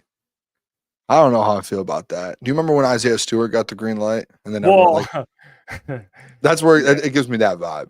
We've never seen Jalen Duren shoot threes. Why all of a sudden it's like middies, maybe I'll be cool with. But Jalen Duren just stepping up and knocking down tray balls. Green light. Green light's such a big word, dude. I don't know. Let me see if it's. I'm just saying I think he has the green light. I don't know if he actually said he has the green light to shoot whenever he wants. The green light, dude. I mean, when I was in high school, the green light, there was only on our team every year, there was one, maybe 2 guys on the team that ever had the green light. And you went to get the green light. Oh, you had to I think he actually did say green light.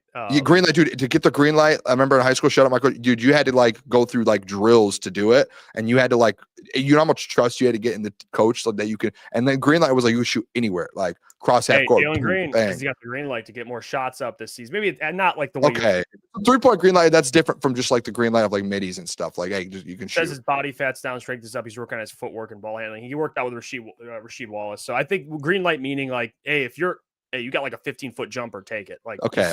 I thought we were talking about 30-footers and stuff. I was like, okay, man, pass it half court. Yeah, dude. When I hear green light, that's what I think of. In high school, my green light was I cross half court, I can shoot whenever I want. That was my green light. That's obviously not Jalen Duren. We're not. And I had to earn that. That wasn't hey, Booner, you could shoot a little bit. Here you go. No, I had to you had to work for it. Cade can shoot wherever he wants. Cade can pull up at half, and we'd be fine. Yeah, I want it on record. I also had the green light too in high school, senior year. Booner for sure. Cade. That's the only cross half court whenever. Hey, if you're open, shoot it. I mean Jalen Duren doesn't have obviously half court. Past half court, you can shoot it, but he's. I want him to take more jumpers. I think it's jumper. Yeah. Let's be real here. Isaiah Stewart. He takes jumpers, doesn't look natural. It doesn't look like it's comfortable. He's not the worst shooter. Jalen Duren's jumper actually he has a decent looking jumper. The jumper actually looks pretty good. He just doesn't take a lot of jumpers. So I want to see him take more of those. Be Bam Adebayo. Be Bam Adebayo. That's his comp. So that's what I want to see out of Jalen Duren. Just take more jumpers, man. What's those? How's the Broncos doing, by the way? I know Caleb told me that he was going to take the Bengals and the Jets tonight, and they're both down by 2 scores. So can we just please hold Caleb accountable by these takes? I mean, this guy literally texted me. Why would he take the Bengals over the Broncos? Who would do that? Jake Browning over Bo Nix? That's unbelievable. And he picked the Jets? He said, "Give me the Jets, give me the Bengals to cover. I might bet them outright." This guy, man. And I texted him and I said, "You're lucky this isn't on Pick'em. You'd have 2 more losses. And look at tonight. It looks like it's going to be 2 more losses."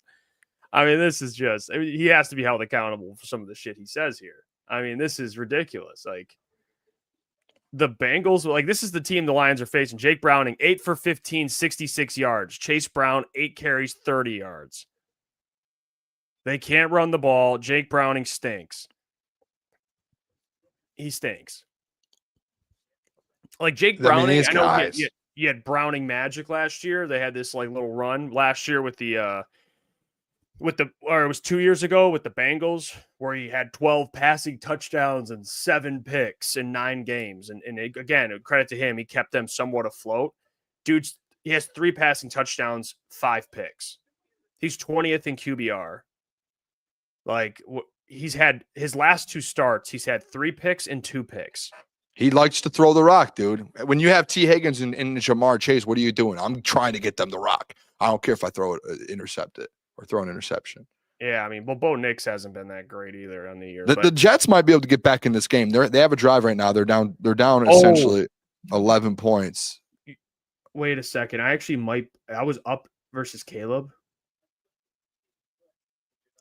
That's it. What? I was up like 25 points against Caleb. He had Cortland Sutton. I had Tyreek Hill. How's Cortland Sutton? Balling. What is he? Did he have a touchdown? Yeah. I took dude, my 2 touchdown scores tonight. I just took Justin Fields and Cortland Sutton. Cashed them both. Let me see. I think he does. I mean, he's balling. He has he has a touchdown. Now Caleb's down 1 point. He's down 1 point with a whole half. And you have Tyreek? So you're done. It's over. You lost. Yeah. Take the L, bud. Sorry, didn't mean that. Caleb, me. You son of a bitch, man. Dude, I've hit both touchdown scores tonight. That fires me up a little bit. And I have the over in this Jets game. I need the Jets to go score a touchdown here. This guy, Caleb, man. He can't keep getting away with this. Unreal, dude. He just can't keep getting away with this. Bengals digged it up. Bengals down by 3 scores. Jake Hero, Bengals have been ass. The Bengals have had like 15 penalties in this first half. Yeah, I'm telling you, dude. I expect another absolute. I expect an ass whooping. I do. I'll say it. They might not. They're going to score more than the Browns did, the 10 points, but I think it'll be like a 40 to like 21 type of game. Yeah, I'm just interested to see these wide receivers versus like I don't know. I mean the Bengals have 3 points tonight, so they're getting nothing essentially. Troy Franklin has 40 yards, by the way. Oh, I need 10 more from him in the first half. I feel like, all right, these are the bets I took tonight. I obviously, the game started and we are already live. You want to know the bets I took tonight? Because I feel like right now things are happening very nicely for me. Yeah, let me hear it. Hold on, let me pull this up. What did Booner do? So obviously I took Cortland Sutton plus 125 touchdown, Justin Fields plus 200 touchdown. Both hit. I took the over in this Jets game, which I need 7 more points, so 1 more touchdown. I took Troy Franklin plus 116 to get 50 yards straight up. He's got 40. And I took the over in the Broncos game. They're at 24. I need 45. So it's halfway at half. So if I could sweep the board tonight. I could sweep the board. I could go all in and just sweep this whole board tonight. You know what? I think I might just do it. Why not? That would be better than that. You know what I'm saying? That would be sick. That would be like, I'm hot right now. You know? How's RJ Harvey been? Oh, he hasn't really been doing much. Yeah, I don't know. The Bengals, the Lions should smoke this team, man. I mean, what's a player I want to make sure I want to look at is Trey Hendrickson. How's he been? He's gotten some sacks. Feel bad for the guy. He has 2 sacks on the year. Yeah, I mean he's a problem. He's a problem. You gotta make sure you know where he is. Trey Hendrickson has 2 sacks. What about Chris Jenkins? Sack and a half. They got some decent players on defense. I don't know why they're so bad. They don't. I mean, I guess they have a lot of young players and random guys. Cam Taylor Britt, yeah, he's all right. They got Geno Stone. He's a pretty good safety. I don't I don't know know. why the Bengals are always so bad defensively. I don't know what the hell. They don't have like They can't figure it out. They bring guys in. I mean, Shamar Stewart that they drafted. Guess what happened to him? Man's out today for an ankle injury. Oh, really? Yeah, dude. They can't figure this thing out. Jordan Battle they have from Alabama. I do have a parlay right now, Jeff. I'm just gonna throw this out there. I didn't send it to you, so don't be mad at me. I'm not mad at you. It was a 5-leg parlay for the Jets game. It was Jalen Waddle 30, which is already hit. Justin Fields 40 rushing yards hit. The only 3 legs I need left, I need 9 more yards for Justin Fields passing. I need 8 yards from Garrett Wilson. So if Garrett Wilson gets that, Justin Fields will hit, and then I need 8 chain 20 yards. So I'm right there. I'm battling here. I give it Darren Waller too. Is doing what he's doing. Darren Waller got a touchdown today. 2. 2? You got another one. What? Yeah. Out of all the people to score today, Darren Waller getting 2 is not on my bingo card. Yeah. Darren Waller came out of retirement. Dude retired. Did you see Did you see the video of because Darren Waller he's good friends. He likes him and John Gruden are close. Did you see it? I just put it all together. Did you see John Gruden's son go viral this weekend? Go look up on Twitter. He's jacked, isn't he? Go look up on Twitter and pull here. You know what? I'll do it. Hold on. By the way, what if your boy at Barstool got the bet through John Gruden? Not got a bet through him, but he was like, hey, I man. mean, He's like, Darren Waller was like, I'm about to play a lot today. Like, I'm fired up. That would be he's like, funny bet him. if he did. That would actually be really funny if he did, bro. But this video, man. John Gruden's son, dude, he's like 5'4". Dude, look how small he looks, dude. That does not look real, does it? What? That does not look real. Why does he look 5'4"? And he's I jacked. don't know. That looks nuts, though. He's like a strength coach for them. For the Raiders? It's nuts, dude. Yeah, Damn. he's a strength coach because he probably got the job when his dad was there, or he probably started in the organization at some point, but he's moved up since his dad got fired. How crazy How tall is John that? Gruden, dude? I mean, honestly, I don't think John Gruden's that short, dude. All right, I got Devon A-Chain. Now I need 8 and 9 yards from Fields and Garrett Wilson to hit. And I had a Sunday Night Football parlay last night. I forgot I put it in. I was texting our boy Hanj. I forgot I put some of these bets in for the Sunday night game. this guy was cooking. Yeah. Hmm. Do we have any mailbag? We still have 5 minutes left. Any mailbag questions? I didn't even see mailbag. I've just been so locked into this game and just hanging out with the boys, man. I've been having a good time here. What do you think about the double Monday night games? I like it. I would rather have 2 Monday night games. People hate it. I like it. More football, it feels like. Yeah. Because Sunday, do you not feel like it like Sundays? I feel like I'm not saying too much football. There's never too much football, but there's so many games to keep up with on Sundays. I don't hate the doubleheader on Monday night. Because essentially, like right now, like I'm watching the rest of this game, and then it's halftime of the other game. I'll turn on the second half of the other game, and I just get more action. See what I'm saying? Yeah, no, I like the double games. Oh, we didn't actually talk about this today too, Jeff. The Ben Johnson interview. Yeah, you see that? Yeah, did you see what he said? He came out and talked about it. He Yeah, took didn't- responsibility he for it. didn't- He was just like, I got to be better, which is fair. He said he misunderstood the question. He thought she was telling him you need to change it. When if you watch the full clip, she was asking him like, do you need to change anything? And he thought she said you need to change more. But the full clip, she was asking, like, she was saying it in the sense of like, you know what I mean? Like in the sense of a question. And he thought that she was telling him. So he was like, that was what happened. He was like, I got to be better at the end of the day. He's like, that's on me. This is a side opinion. I hate those interviews. Not that she did a bad job. I just hate like you're a head coach. You have to go and answer these stupid questions. Like, do you have to change anything? It's like, yeah, I do think it's part of the job. Like it's been like that forever. I know. It's I'm just saying. I part of hate it. those like minute interviews. Does nothing for me. Like I don't. Yeah. If I'm Dan Campbell or Ben Johnson, it's like I don't want like. I mean, every coach you can always tell like they don't care about those, especially like the ones that are losing. Like he was losing. Like, what would at the you half change and in the has to do second it. half? It's like I don't know what the fuck you.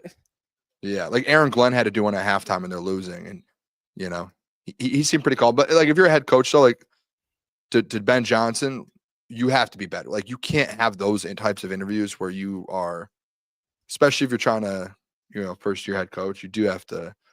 You can't have yourself going viral when you're trying to build a program like that in a bad way. Like Dan was going viral, like I want to bite kneecaps and putting the helmet on, and Dan wasn't going viral like being a dick to a reporter. Let me see. Let me pull it up.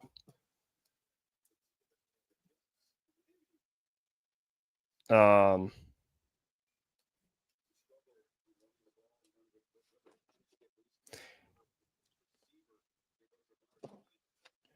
me hear. A-Chain is, by the way, A-Chain's had a great year.